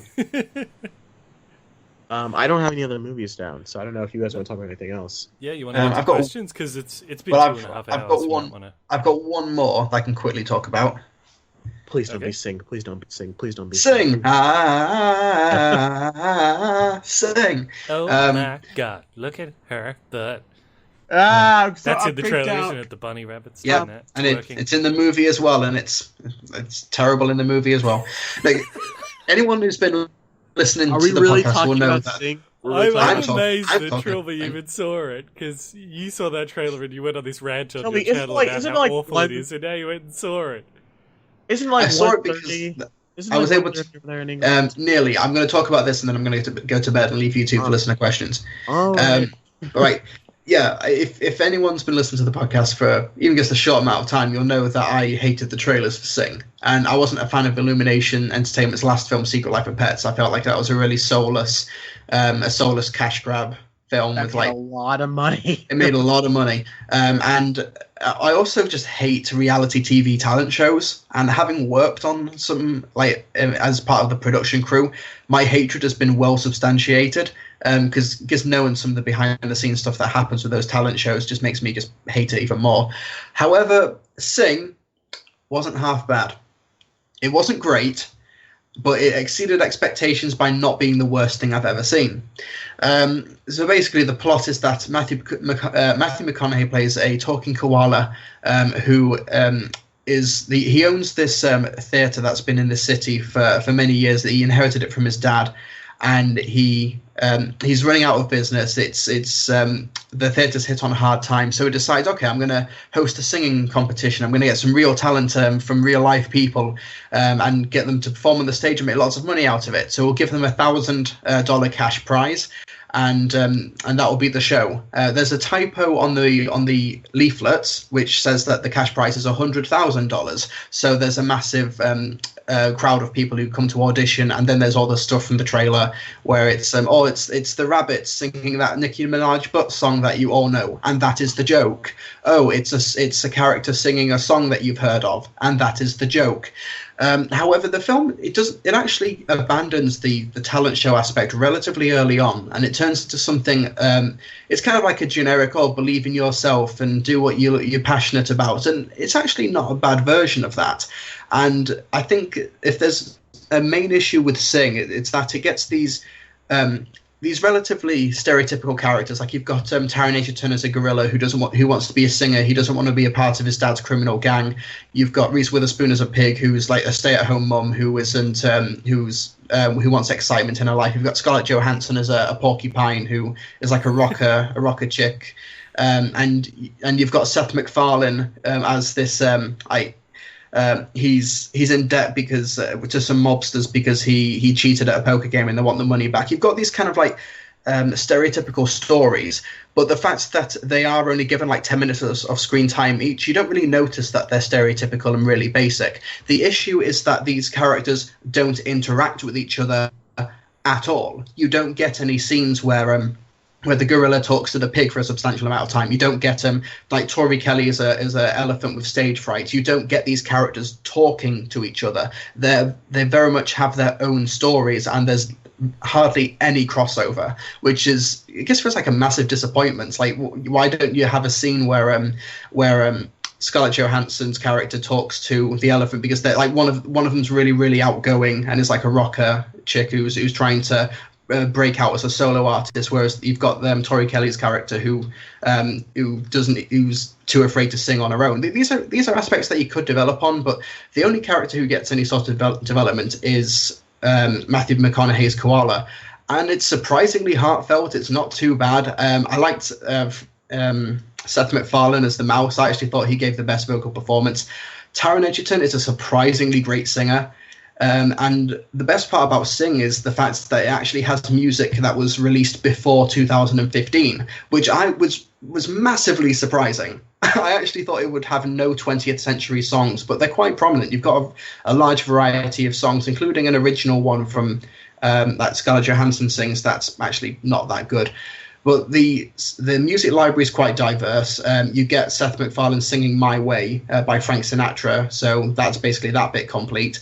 And it's not too bad. It's got a couple of good songs in it. The voice actors do a really good job. It's a cliche story, and thankfully it does kind of upend its premise towards the end. It wasn't half bad. It was all right. I would give it 3 stars, 6 out of 10. I'll probably not remember anything about it in a couple of months' time, but the fact that it was not the worst thing I've ever seen, it exceeded expectations. I think that they're wanting to do a sequel, which comes out in a couple of years' time. Hopefully, if they do a sequel, these characters will actually, talk to each other, because I think that's really the main thing holding Sing back. But it would be like Toy Story, except none of the characters interacted with each other. Imagine that movie. Like, no one has a dynamic with each other. Nobody has a prior relationship. Like, it's kind of what these films are meant to be built upon, and Sing is missing that fundamental pillar. But the fact that it was actually still able to be quite a fun animated film, clearly going for a younger demographic, but that doesn't mean you should let it off the hook entirely. It was better than Secret Life of Pets, and I kind of get the sense that director and writer Garth Jennings, that he actually cared about this premise and about this concept. And it was all right, yeah, wasn't too bad, surprisingly. So that's my review of Sing, briefly. Does anybody sing like MC Hammer at some point? What? I don't think so. No, what? I don't think so. No, there's very little. There's very little rap or quote unquote urban music. It's mostly racist. Pop, is it? Hey, I'll have you know, Moonlight is my favorite movie of the year, and I've not even seen it yet. That's how non-racist I am. Let's give it Best Picture. Yeah, it feels like you've got all of these celebrity voice actors, not because they're great performers, but because you've got to put a lot of names on the poster and everything. But surprisingly, Taron Egerton, he sings "I'm Still Standing" by Elton John, and it's actually a really good cover. You get Seth MacFarlane, who does like that lounge Frank Sinatra style voice and all the blues and "Fly Me to the Moon," New York. He's good at that. That's his kind of music, anyways. That's what he does. And he sings "My Way" as well, which I think is one of the best songs ever written, and he does a good spin on it. That's a really good version. Matthew McConaughey surprisingly is really invested in this role, but yeah, it was all right. Oh, it made $500 million, so I'm thinking, yeah, it's doing fine. Yeah, that sequel's on the way. Yeah, they're crying through the tears. Yeah, Illumination had two. Crying through all the cash they're making. Illumination's had like 3 hits in a row now. Minions was like 1.3 whatever billion, and then Secret Life of Pets like 900 million, and then I'm looking forward Sing to was 500. Me 3. Me too. Those two films have been pretty good. Like Minions notwithstanding, they've had a consistent track record with that franchise. So Me Too. We watched it the other day. That movie is really funny. I laugh almost every time I watch that movie. It's really good. I'm hoping 3 can stand out and do something different, because that's what the reason 2 is good, is because it doesn't just do one over again. So I'm not sure where they can go from here that they won't. You know what I'm saying? But okay. Trilbee, you have to go, don't you? Yeah, I'll go in a minute. Okay. But yeah, has anybody else got any other films, or is it going to listener questions? I think we're going to jump to listener questions before. Yeah, I got nothing else to talk about. Okay, then. Well, in that case, where can people find you, Trilbee? You can find me planning a wedding. That'll be fun. But you'll be able to find me on my website in the meantime. On my website, www.trilbee.com. Find me on my YouTube channel, Trilbee Reviews. I recently did an editorial talking about Grand Moff Tarkin being revived in Star Wars Rogue One, talking about the ethics of reviving dead actors. Thank you very much. You can find that on my YouTube channel, Trilbee Reviews. You'll be able to find my podcast, the Film Brits Podcast. You can subscribe to me on iTunes or on SoundCloud, or become a patron of the Film Brits Podcast on my Patreon, which I massively appreciate. And you can also find me on Twitter at Trilbee Reviews, and on my Facebook at Mr. TARDIS Reviews. And that's basically all she wrote. All right, Trilbee. Well, then we'll see you next week, probably. Right. Either next week or whenever it is we decide to do another episode. Yeah, whenever in 3 months when we all decide to come together to record another episode. To be fair, guys, Trilbee's never the problem here. Trilbee's always just like, so are we recording today? I'm just That's like, right. Trey's and then I never get that. And last week I knew that I wouldn't be there, so I let you know ahead of time. Yeah, like Trilbee. Yeah, like me and Trilbee got 2 episodes recorded. That audio problem is not my fault, but Trilbee's never the issue. So don't yell at Trilbee. Stop yelling at Trilbee. Stop yelling at me either. Don't yell He's at me. the only responsible one here. yelling at me. All right, we'll catch you later, Trilbee. Yeah, I'll try and see Split for next week, and we'll go spoilers if you want. Ooh, that'd be good. All right. Yeah. No, I'm going to watch The Fate of the Furious TV spot. Now, oh my god, the submarine's back. See you guys next week. See you, mate. Excuse me. I'd like to ask you a few questions. So we have listener questions here. A lot from you guys. We'll try to cover as many as we can because it's been a while since we've done this. I noticed a couple of these we covered earlier in the show. Like someone asked about the DCEU and stuff like that. So here's a question. From Dean Jones. Having recently seen the Lego Batman movie, brackets, ton of fun, are there any other properties that you would like to see get the Lego movie treatment? Yes, Mad Max. I'd like to see that get the Lego movie treatment. Just so that when the cars crash, they would just break apart like Lego. That's the perfect answer. I was about to be like, I don't know, actually. Mad Max is that's Someone excellent. gets decapitated, the head just goes, boop, just pops off. Yes, dude, like, oh my god, like, you could be... It could be like, shiny and chrome or whatever, and like he's spraying himself with just like Lego pieces, and then I know where his face is just silver. Oh, that's so great! Oh, that's so cool. Oh, see, now I want to see a Lego 300, the Lego movie treatment. That'd be good. Essentially, any really big like violent movie, it's just so that like something like really intense and gory. That way, Pulp when it's like Fiction, really bloody, Pulp Fiction, like a Pulp Fiction or a Reservoir Dogs, something that's really Django Unchained. My name is the Lord. when I lay my vengeance upon thee. And like he shoots him, and just like Lego pieces, like red Lego pieces, like splatter everywhere. And like they're talking in the car, and it's just like, and you just see like Lego John Travolta talking, and you just see like two like red pieces stick to his face, like, oh man, shot Marvin in the face. And you look behind, you see you just like see a bunch of shattered bricks in the back seat. Oh man, that's a really cool idea. That was a good question. Someone's probably going to do that on YouTube now. That'd be great. Absolutely, Lego Pulp Fiction. Oh man. Because we always see, Lego Marvel stuff and whatnot, but Lego Pulp Fictions, I'd pay money to see Lego Pulp Fiction. All right. Well, here, Hitchum Salim says, what are your predictions about Fantastic Beasts sequel? Big fan, by the way. Thanks, Hitchum. My prediction is it will suck. I don't know, what's your prediction, Trey? You're the bigger Harry Potter fan. Yeah, but I'm also I don't know if you liked Fantastic Beasts. I didn't. Yeah, I got bored. I don't have any kind of investment in that franchise right now. I'm pretty sure where they're going, the sequel is going to have young Dumbledore, which is a cool idea, I guess. But it's also not going to have Newt Scamander, even though that was the better half of those stories. I don't know. I don't know where they're going with the sequel to have it. And I can't find myself caring enough to be invested in where the sequel's going to go. If that's an answer to your question. I feel like a douchey response of like, I don't care. That feels like a douchey response, but honestly, I could not care less about. So I guess the star power of Johnny Depp isn't going to lure you in. And if anything, it's going to keep me away. Yeah, it's going to keep me away. I'm like, Johnny Depp's in it, I'm okay. There's a reason they didn't show him much in that trailer for Pirates of the Caribbean. I remember the moment of when it was revealed that Grindelwald was Johnny Depp. Like 60% of my theater started laughing. Johnny Depp has become a joke. Yeah, like he's a punchline. He is. It's never mind. Okay, Mika Ashbridge. God, these names. Okay, she asks, what genre / type of horror? God, I can't talk today. What genre / type of horror really gets under your skin or scares you? By the way, I'm so glad you guys have answered my question in the past, and since you often struggle to pronounce it right, my name is pronounced Mika. Sorry. There you go. See, if you had read ahead, you would know that. I read the question ahead. That's why I said Mika. I said Mika. Oh, that's why you got confused pronouncing it. Yeah, okay, cool. I said Mika, and I was like, Ashbridge? Like, the last name, I'm like, how do you say that last name?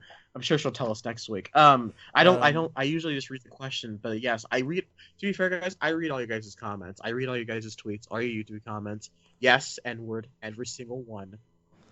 So that one guy that's like, man, can Trainus Urban get shot already? No, I'm still alive. Someone commented that on one of the podcasts. I'm like, ow. That hurts. Is it just me, or does it sound like you're drifting further away from the microphone? It shouldn't be. I'm right here. Can you still hear me? Yeah, maybe it's just me. I don't know.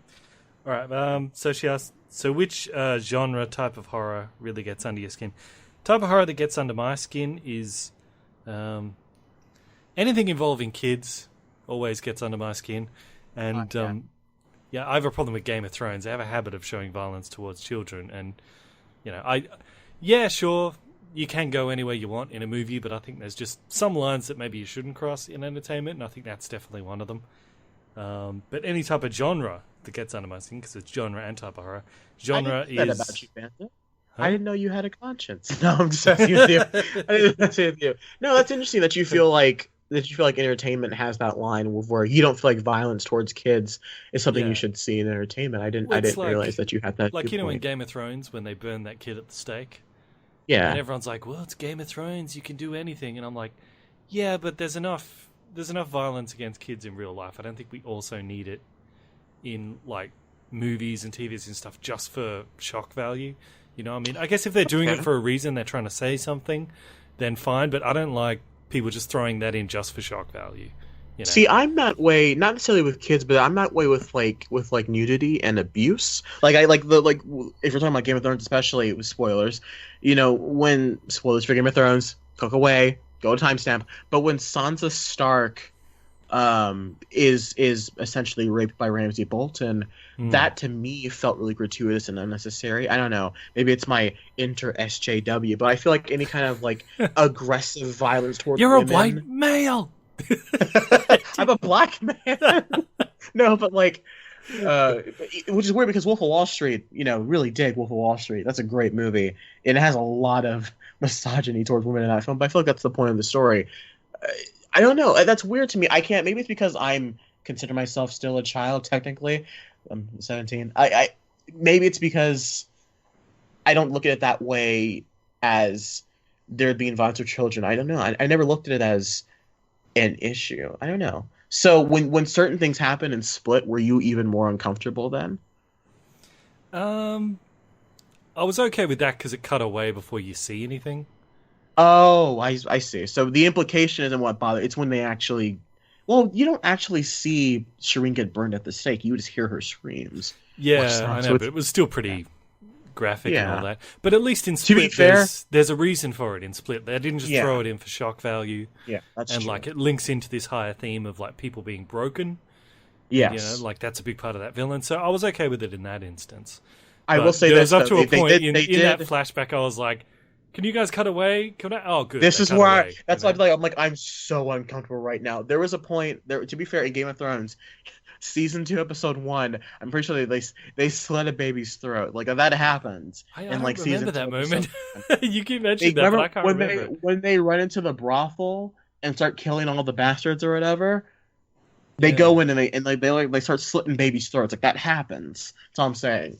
They don't show it, but you do hear it. So they do set up that this is where the show is going now. And I was like, in case you're not ready. But to answer your question, Mika, my apologies, we jumped ahead. Well, she says type of horror, but also genre. Yeah. If there's a really any kind of horror film that is able to make you go back and that is able to make you, I don't know, uncomfortable, I think is the type of horror, which I really don't know how to describe that. But like a film like The Babadook gets under my skin and makes me terrified because it gives you the sense of dread and the sense of no matter where you go, it's always going to be like The Shining, you know, or one of my favorite movies of all time is Halloween. And I think it's because even by the time Halloween ends, and I always tell the story when I was 6 when I first watched this or whatever, and it's just a shot of panning down a street with the Halloween theme music playing, you get the sense of, man, Michael Myers can be anywhere, and you're left uncomfortable and unsettled by the time the credits roll. Yeah, and I think, and so that feeling of dread and that feeling of the evil is everywhere, which I think that's why Split works so well, is because you're like, I don't know where, you know what I'm saying? Like this, anything can happen right now. It's the fear of the unknown. I don't know. But at the same time, I love The Conjuring, and that's just about ghosts, so I don't know. Cool. What was the other question? I think there was another question that I have one. That sort of linked in, because we were already talking about Game of Thrones. There was another one here. I'm trying to find it. Here it is. Ben Berkowitz says, what deleted scene was a crime to leave out of the final cut? This was actually a deleted scene I saw from Game of Thrones. That's why I thought of that question when we brought it up. There's a deleted scene from Game of Thrones back when Tywin Lannister was still alive in the show, where Tywin Lannister, he's like sitting on the banks of a river just outside King's Landing, and he's fishing, and that Maester advisor guy, who's kind of a bumbling idiot, who's sort of in Cersei's back pocket. The actor was in Star Wars. He was one of the Imperial officers. You know the guy I'm talking about, right? What's his name? The Grand Maester? Yeah, and the one that gets stabbed by all the kids in season 6. Yeah, I got That's right, yeah. Well, he comes out and he's talking to Tywin Lannister about Tyrion, annoyed him with something, and he's like, oh, yes, my lord, I don't know. And Tywin turns around and goes, just stop. Just talk normally. He's like, am I the only one who sees through this? And he goes, huh. And he stands up straight and he's like, I'm sorry, my lord, I get carried away with that act myself sometimes.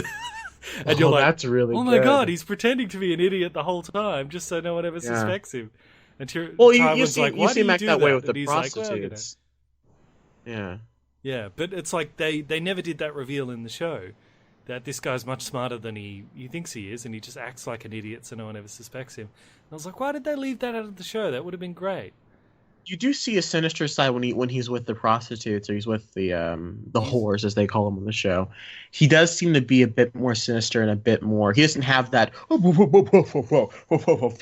He does seem he's less that when he's around those people that he has control over. And Tyrion will call him out on some stuff occasionally. And the way those two talk to one another always did make me smile before they were both moved for King's Landing. Yeah. Well, I remember there was a bit where because he hates Tyrion, sorry. And there's a bit where like he's going to like hand him a scroll, and he like pretends to drop it. He's like, "Oh, I'm sorry, my lord," just so he has to go down and pick it up. Oh, God. Yeah.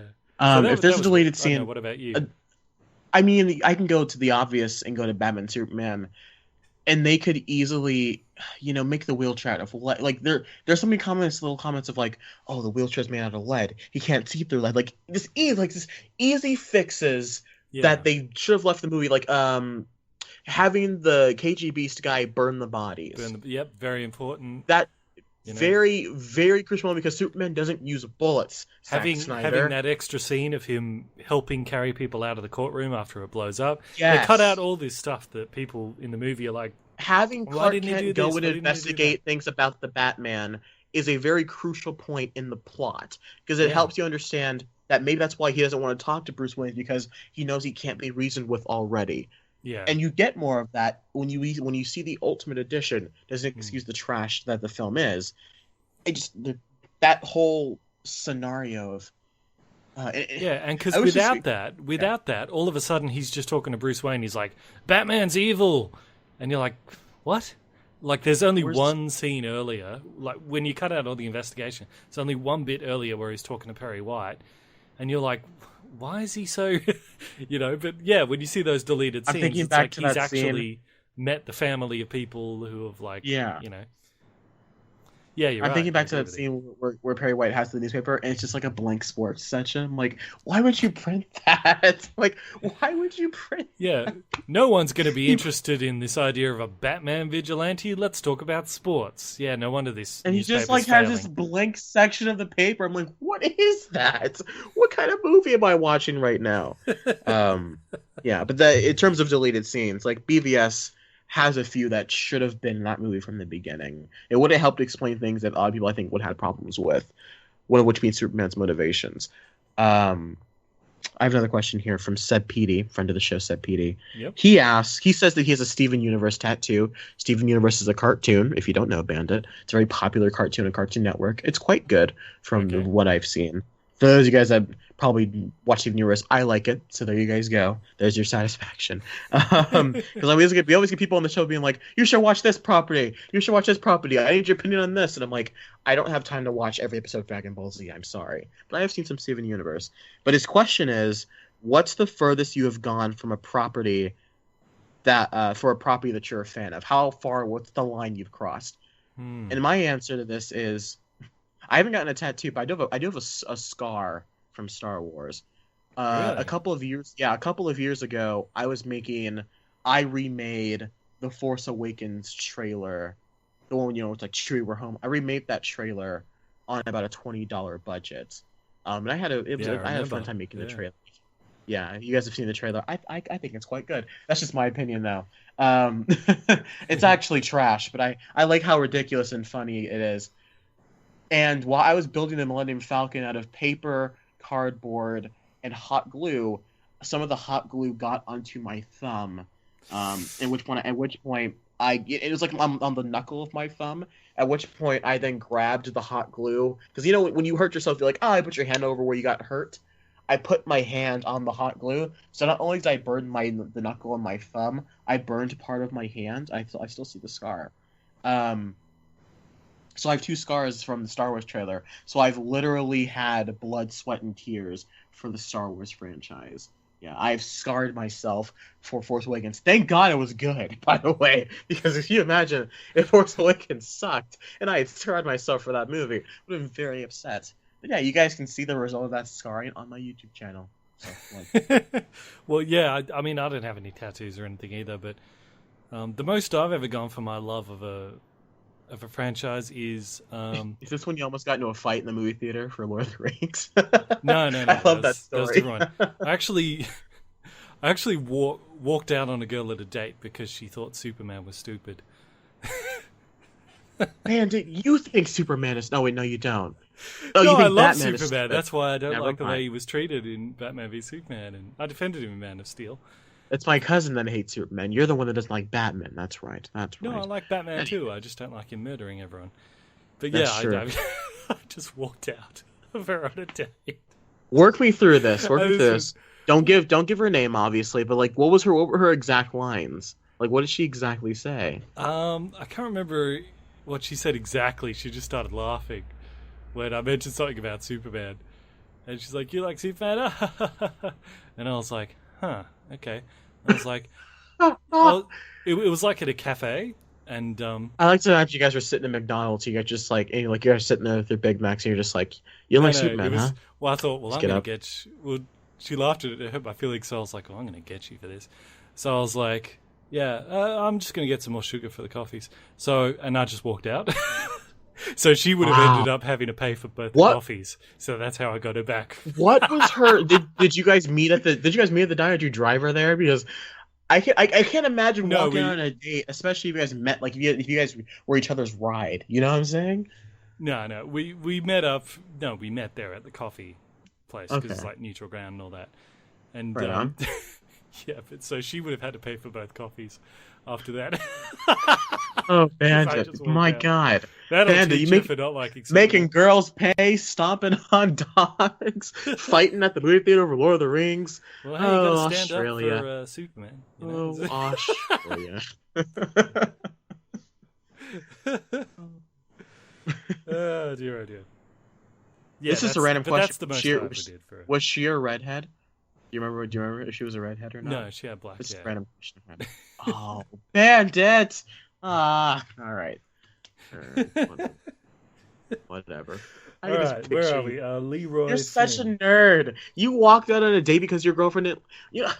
I took my girlfriend to see Rogue One, and she had no idea what was going on. Oh.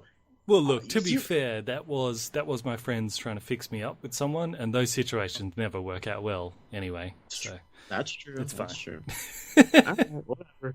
I mean, okay. Whatever you say, man. I can Okay, there's a question from Leroy Flynn. We kind of already did this one. He says, could you recast a classic nerd movie for the modern day? Example, Back to the Future, A New Hope. I remember on a previous episode we did recast Star Wars, didn't we? Yes, we had Benedict Cumberbatch as Vader. We had Nicolas Cage as the Emperor.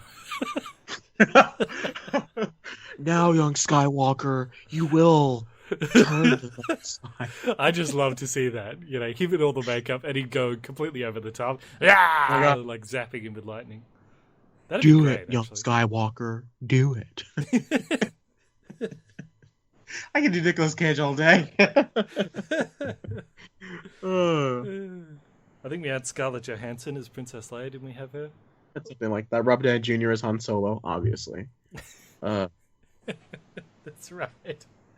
Yeah. What about Back to the Future? Because he says here, I'd pick Holland. Wait. I'd pick Tom Holland for Marty and Bryan Cranston for Doc Brown. That'd be good, actually. Tom Holland for Marty, Bryan Cranston as Doc Brown. The issue with these casting questions, it's that if you get a good enough actor for any of these roles, it's like saying, who would you cast as Superman? If they were to recast Superman, who would you cast? Just get a chiseled white man who can bulk up and be a good actor. You know what I'm saying? Like, there's... It's one of those things of, I can't think of who would I cast as Marty McFly, because there are countless good actors out there. You know, in a world, Tom Holland, yeah, he would be a good Marty McFly, but so would Asa Butterfield. Like, there are young actors all over the place who could easily fit the bill of that character. I do think, I'm not sure if Bryan Cranston is my first pick for Doc Brown, if I'm honest with you, but I don't know. I always find those casting questions weird of wouldn't it be great if this person played this person? Like, even when we did that Star Wars questioner, well, you know, of Bennet Cumberbatch as Darth Vader, I'm like, yeah, sure, because he could do Smaug well, but there are many other great voice actors in Hollywood that could easily pull that off. You know, you get someone like Troy Baker to be the voice of Darth Vader. If you don't know who he is, he's the Joker, and he's the Joker in the Arkham game, Arkham Origins, and he's in The Last of Us. He's a good voice actor, and I don't know, those questions do always make me wonder. I'm like, why do we... It's always a difficult question for me to answer sometimes. Yeah, sorry, that's my answer. It's alright, the recording my individual recording just stopped because we reached the 3-hour mark. It should be fine. The main one's still going. Alright, well, I still have recording. Yeah, what about, for Marty McFly, what about if you could get General Hux? Only the General Hux from Ex Machina, where he's a bit younger. You reckon he'd be a good Marty McFly? Domhnall Gleeson? Yeah. Or Donald Gleeson, whatever. I think he'd be a good George McFly. He'd be a good George McFly. I could see him as the dad. Like, I could see him as Marty's dad. I don't know. I look a fighter as well. You need someone who looks like they can throw a punch. He's got to be. Well, I think also Marty McFly is that timeless character of, like, there's not one word that you can use to describe Marty McFly. Like, even going back to Star Wars, Luke Skywalker, hopeful, Han Solo, scoundrel, you know, Princess Leia, feisty. Marty McFly, you can't try and describe Marty McFly in one word. He's a bit like Ferris Bueller. Well, what does that mean, though? You know, it's like trying to recast Ferris Bueller. First of all, I don't like Ferris Bueller as a person, so I don't want to use Ferris Bueller. Can't stand Ferris Bueller. Really hate that character. In a really good movie, I'll give them that. But man, I hate Ferris Bueller so much. Ugh, what a trash person. Trilbee enjoyed it, and he'd never seen it before. No, I mean, I like the when movies. He watched it, he's like, the movie's damn good. Like, I watched it for the episode, and then I had to move last minute. I remember that story. That was almost a year ago. Jesus. But, like, Ferris Bueller as a character is trash. Like, you can't stand him as he's a terrible person. But the movie itself is good. Well, Tom Quirk here has a couple of questions. This one we'll have to remember to ask Trilbee next time. Who's your pick for the next Doctor Who in Doctor Who? We'll be sure to ask Trilbee that. But he also says, Tom Quirk also says, where should the James Bond series go from after Spectre? Well, you know how I feel about it. Just get anyone other than Daniel Craig and take it a bit more in the classical direction. in terms of it's a bit more fun and more gadgets and stuff like that. I still want the action to feel like, give me the act, you know, in Captain America Winter Soldier, or even like the opening scene of Civil War, where like they're trying to take down Crossbones, like that style of fighting, that kind of combat, because that combat is so effective and it feels so like visceral, but it's also not really jump cutty. Give me that kind of action in my James Bond movie, but also give me the suaveness of like a Tom Hiddleston. Even Idris Elba would be good too, but give me like a Tom Hiddleston maybe in that role. I can just really see him as James Bond, and give us a classic Bond plot. Like, you know, we don't need big a computer laser chip gonna blow up the world. Yeah. I'm down for a big laser that's gonna blow up the world. Like, Mission Impossible always has Mission Impossible sight. Like, the reason Ghost Protocol is so great is because, nuclear codes, he's gonna blow up the world. That's literally the plot of Ghost Protocol. Yeah. Like, stop this guy from blowing up the world. And it works. And people don't call it movie stupid. People really like Mission Impossible 4, despite it having a really silly plot. That's whatever. Kingsman. He's going to destroy the world. People love that movie. You know what I'm saying? Spectre. I want to make James Bond feel bad by controlling... Huh? What about a plot where they're going to steal water? Like Quantum of Solace. No one remembers anything about that movie, but the plot had some stupid idea of stealing water. Yeah, I'm like, is that the one with water? It's like Tomorrow Never Dies. Like, isn't that the one about the newspapers? It's like, really, they really try to keep, and I just give us a basic Bond plot, give us a decent enough villain, and don't kill off your villain, obviously, and just make a competent movie. Like Casino Royale, tell you what, it's a very realistic James Bond film, but it's a good film because it's about Bond out doing Bond things, and I don't know, we need a fresh start. You're right. We need to start over. Before the Daniel Craig Bond, there was Pierce Brosnan was James Bond, and you mentioned just one of his movies. Then there was a brief period there where Pierce Brosnan was being the new James Bond, but Sean Connery was still acting. They had a golden opportunity there to cast Sean Connery as a villain in a James Bond movie, and it would have been amazing. Why did they not do that? Seriously. Because now we can cast Timothy Dalton as a Bond villain. Oh, yes. Just imagine his character. You've seen like Hot Fuzz, dude. Yes. Right? Get out of my village. It's not your village anymore. I'm a slasher of prices. Using your impressive skills, that's a fun runner. Oh, let's not start with all the one-liners in that movie. We'll be here for another 3 hours. I must be stopped. Hot Fuzz is so good. I gotta go back and watch the movies again, man. It is. Yeah, we should watch it again for the greater good. There we go. All right, last one. I promise. The greater good. Okay. Mark Dunville says. Oh, sorry. Did you want to say more? Go ahead. No, I just made another one-liner from Hot Fuzz. Like who? Go ahead. What was it? What was the last one?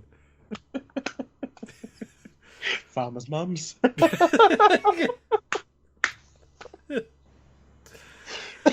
Mark Dunville says, talk about the TV show Community in the form of a question.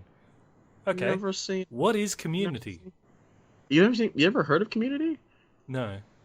Well, then we're the wrong people. I've never seen Community. I just kind of know what it is, kind of. We are the wrong people to talk about this show. My apologies. In the form of a question, we're the wrong people to talk about this show? Are we the right people to talk about this show? Apologies, Mark. We're going to move on from your question. We appreciate the question, though. If it was I like how he said, ask in the form of a question. That could have been a funny bit. If it was something we knew about. Unfortunately, we didn't. Trilbee's probably seen that show. I'm sure he can answer that question next week. Sure. But in the meantime, AJ McOwen asks, what would each of your guys' themes be? Like, what type of movie music?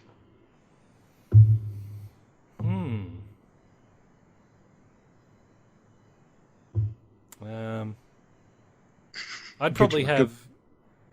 No, mine would be an Eminem song. I'm not afraid. Not afraid.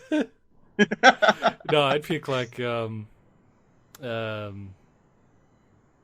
the real Slim Shady or something like that. I don't know. Bandit, please stand up. We already used we opened Please the show, stand up. dude. Please stand up. Dude, close. We opened the show on that. Oh, we did, yeah. Yeah. There you go. It's in my brain. God, we've been It's in my talking for brain. 3.5 hours. Okay. Obviously, my theme song would have to be the Jaws theme. I don't know why. I feel like it's You either wouldn't the go Jaws for a bit of theme. Kanye West? That's not racist. No. Hey, hey, hey. There you go. That's you. Whoa. No one man should have all that power. That's you. Bandit, please stop rapping. I can imagine you, like in your suit, just walking in slow motion as that music plays. Oh, Yes. hey. I'm like Mr. Fix-It from when Hulk became Mr. Fix-It. It's just like that. Yeah, when you're in your George Lucas get-up, no one man should have all that power. Come over here with my cotton balls and my hat, like with this hat says Jar Jar shot first. Like just walking around, Jar Jar shot first. Jar Jar Binks is the best. It's like that guy at Comic-Con. So you just be Jaws. So you just be walking along and be dun dun dun dun dun dun dun dun dun dun dun dun. It's like, is that something popular? Don't like it. Don't like it. Don't like it. Don't like it. Rogue One and Frozen, Walking Dead. Yeah, it'd be just like that. What would Trilbee's theme be? Doctor Who, obviously. Watch my stuff. I have a website. That'd be Trilbee's theme song. Either that, or when he read the Shakespeare Star Wars a couple of podcasts ago, and we played that medieval music in the background. That'd be his. That'd be his. Exactly. Absolutely. Oh. Okay.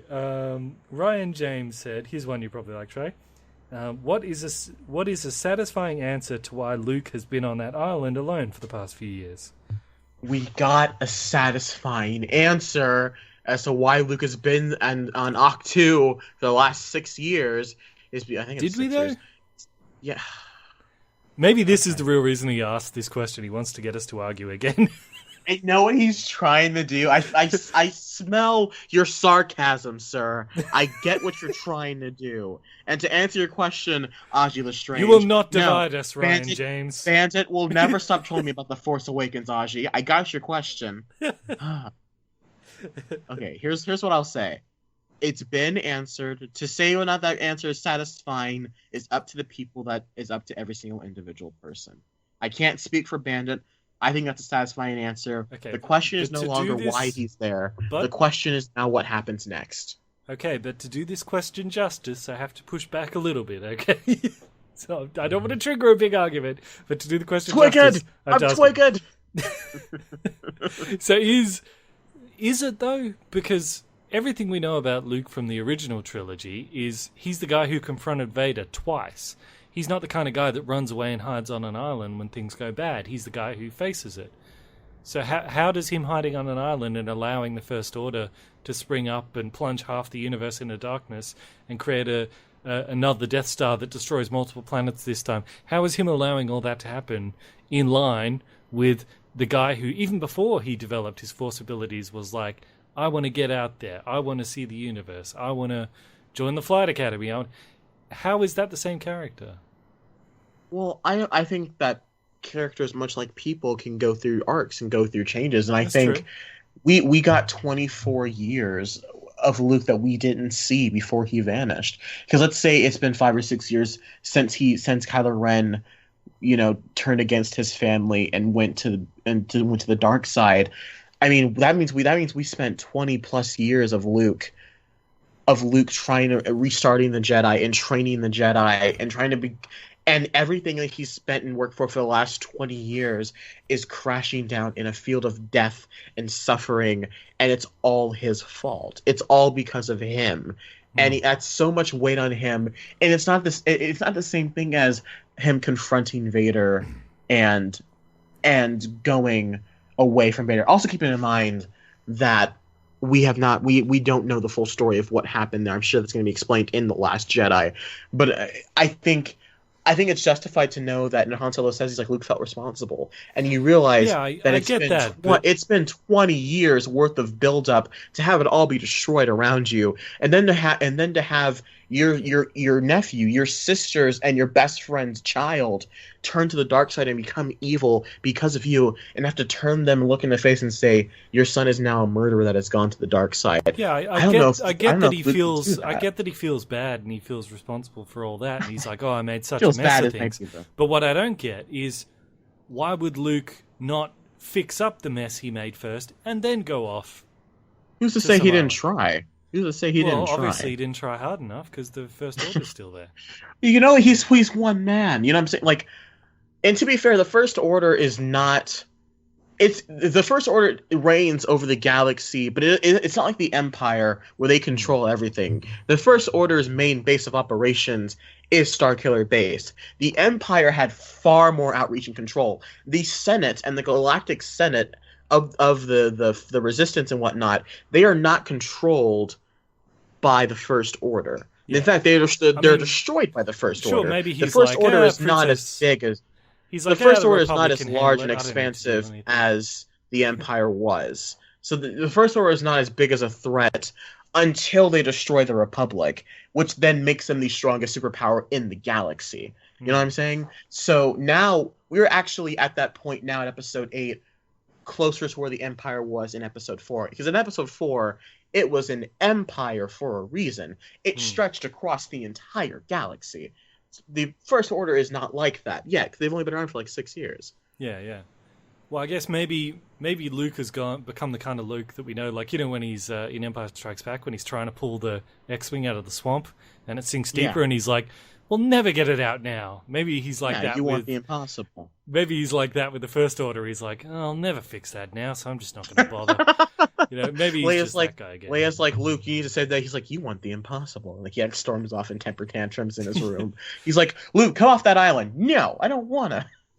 Well, maybe he's just Anakin Skywalker. There is I think I mentioned this in the secret Star Wars video I've got waiting for the trailer to come out, is maybe one thing that could explain is, like, in the books that the Aftermath books that fill in the part between Return of the Jedi and Force Awakens, the guy who becomes Snoke, or it's heavily implied later becomes Snoke, he's an Imperial officer, and he says, we need to go out into the far-flung parts of the universe and find where the dark side originates from. Find that, and that's where our power is going to come from to form a new empire. So that's what they do. So presumably that's wherever Snoke is. He's found the focal point in the universe of the dark side. So remember, Luke went to that island to find the first Jedi temple. So if perhaps the reason he went to that island is because you got Snoke channeling the dark side there, he needs to go to where the light side comes from to channel that to balance it out. I think that'd be a justifiable reason as to why he's in exile, because he's still doing something very important. He's trying to hold back the dark side by doing kind of the flip version of what Snoke is doing on his island there, you know? Like, that might explain that's true. Him doing something good. That way you can't say he's just a coward, he quit, he didn't bother. You know, he's still doing something there. And like I've said before, I think a lot of the problems and the questions people have with The Force Awakens will be explained in the overarching trilogy, which is why I choose to look at Force Awakens when you're looking at it as what it is, which is Chapter 1. And if you want to look at it as a film and not as a Star Wars film that has to explain all its lore, it's a damn good film. It's a very good film on its own.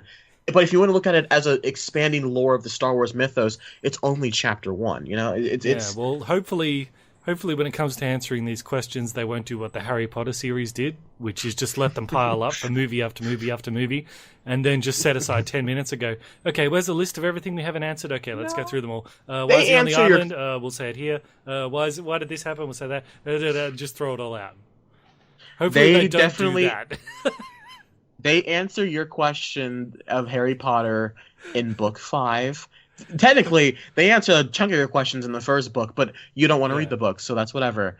No, because Yeah, and the movie works well on its own, but if you want to have... You're asking questions the movie was never meant to answer. You're asking questions about the expansive lore the movie's not... And we've had this debate before. The books are about the lore and expanding the world. That's why they're hundreds of pages long. But the movie's about telling the story of the characters, and it does that incredibly well. If you want to know more about the lore, read the fucking books. I'm sorry, I didn't mean to swear. I'm sorry. Just... That's all right. Damn. Well, there you go, Ryan James. You wanted an argument, now you got it. God, I feel like touching something. Oh my god. Okay. All right, should we just take one more? Because yeah, we'll be going. It's been a long podcast over. We're at 3:17. You want us to close it here? Yeah, actually, I think there was maybe just one more. Let me just have a look. Okay. Oh yes. R.G. Lestrange says, will Bandit ever stop trolling Trey about The Force Awakens? We've already answered Obviously question. not. We just showed that. And obviously you guys will never stop trolling Trey about The Force Awakens either. It's even on my Facebook. It's on my wiki page of like movies that he loves, The Force Awakens, and it's like movies that he hates, Rogue One. I don't hate Rogue One, okay? I don't hate Rogue One. I liked Rogue One, okay? I hated how they treat the characters because they're non-existent. I liked Rogue One. I don't hate Rogue One. Y'all suck. Thank you, Aji. Thank you for that closing question. All right. And with that... and on that note, thank you all for watching. Like and subscribe. Thank you to this week's artist, which is Bennet Gray. Thank you, Bennet Gray, for this this artwork. It's really good. This is another one that has Trilbee as a Ghostbuster, and you with a lightsaber. Yeah. Yes. Well, yes, Bennet. Oh, attaboy. This was I love this one so much. I love the way I look in this one. I look like an anime character about to go to war. Yeah, I really like this one. It's really good. Yeah. I can't remember where this landed on the score when everyone was voting. I think this might have been one of pretty high.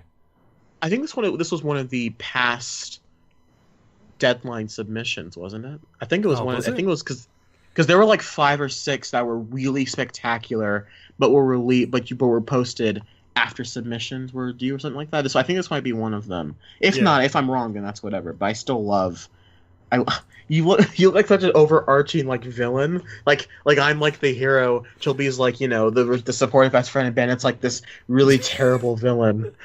You're just like after me. I'm like Xerxes in 300, and you're like leaning this with your back to me. I'm like, I will erase the memory of Sparta from the histories. It's like feel the power underneath your shoulders, and like just like this giant muscularly. You're like, clearly you don't. We've been sharing our culture with you all morning. Yeah. Trilbee there is the hunchback in the background. We'll fight. And Trilbee's back in the background. Trilbee's there going, fight in the shade. I am Ephialtes, born of Sparta. There we go. Trilbee's the hunchback, yeah. Trilbee's over here like, my lasers will blot out the sun. I'm over here and he's like, we shall fight in the shade. That's such a cool line, man. That we will fight in the shade. Anyways. Do you reckon like, you see behind Trilbee, there's like, in the background, is that the ruins of Metropolis after Man of Steel? It could be. It might be. I thought at first it was like Sauron stuff, but it may not. That might be. It might be the ruins of Metropolis, or like Chili's burnt the backgrounds. I don't know. Whatever it is, I like it. So thanks, Bennet Gray. That's a really fantastic picture. He's also meant to capture the bags underneath my eyes when I smile, which is thank you. Yeah, he's got my nose right. Yeah, he really studied these pictures. Thank you. But now you've grown your hair out, haven't you? Yeah, guys. Now I have my hair grown out. You've grown your hair out. I've shaved my head now. It's so much better. Yeah. It's so much easier, isn't it? People keep asking me when I'm going to I bit my cheek. Ow. Oh my god. Ow. This has never happened in a podcast. Oh, god damn it. Ow. Ow. Oh, Ben, where can people find you? People can find me on YouTube and Facebook and Twitter as Bandit Incorporated. And they can find you... They can find me on on YouTube, Twitter, and Instagram, all at Podcast Media. My short film, currently entitled Equation, as you guys all know. I don't have a release date, but we're currently in the middle of, we're going to start production in about a week or so, and I'm really excited. Bennet has to read the script, but that's whatever. Did you send it to me? I don't think you sent it to me. I've sent it to you multiple times, but that's what I should really check the email more often.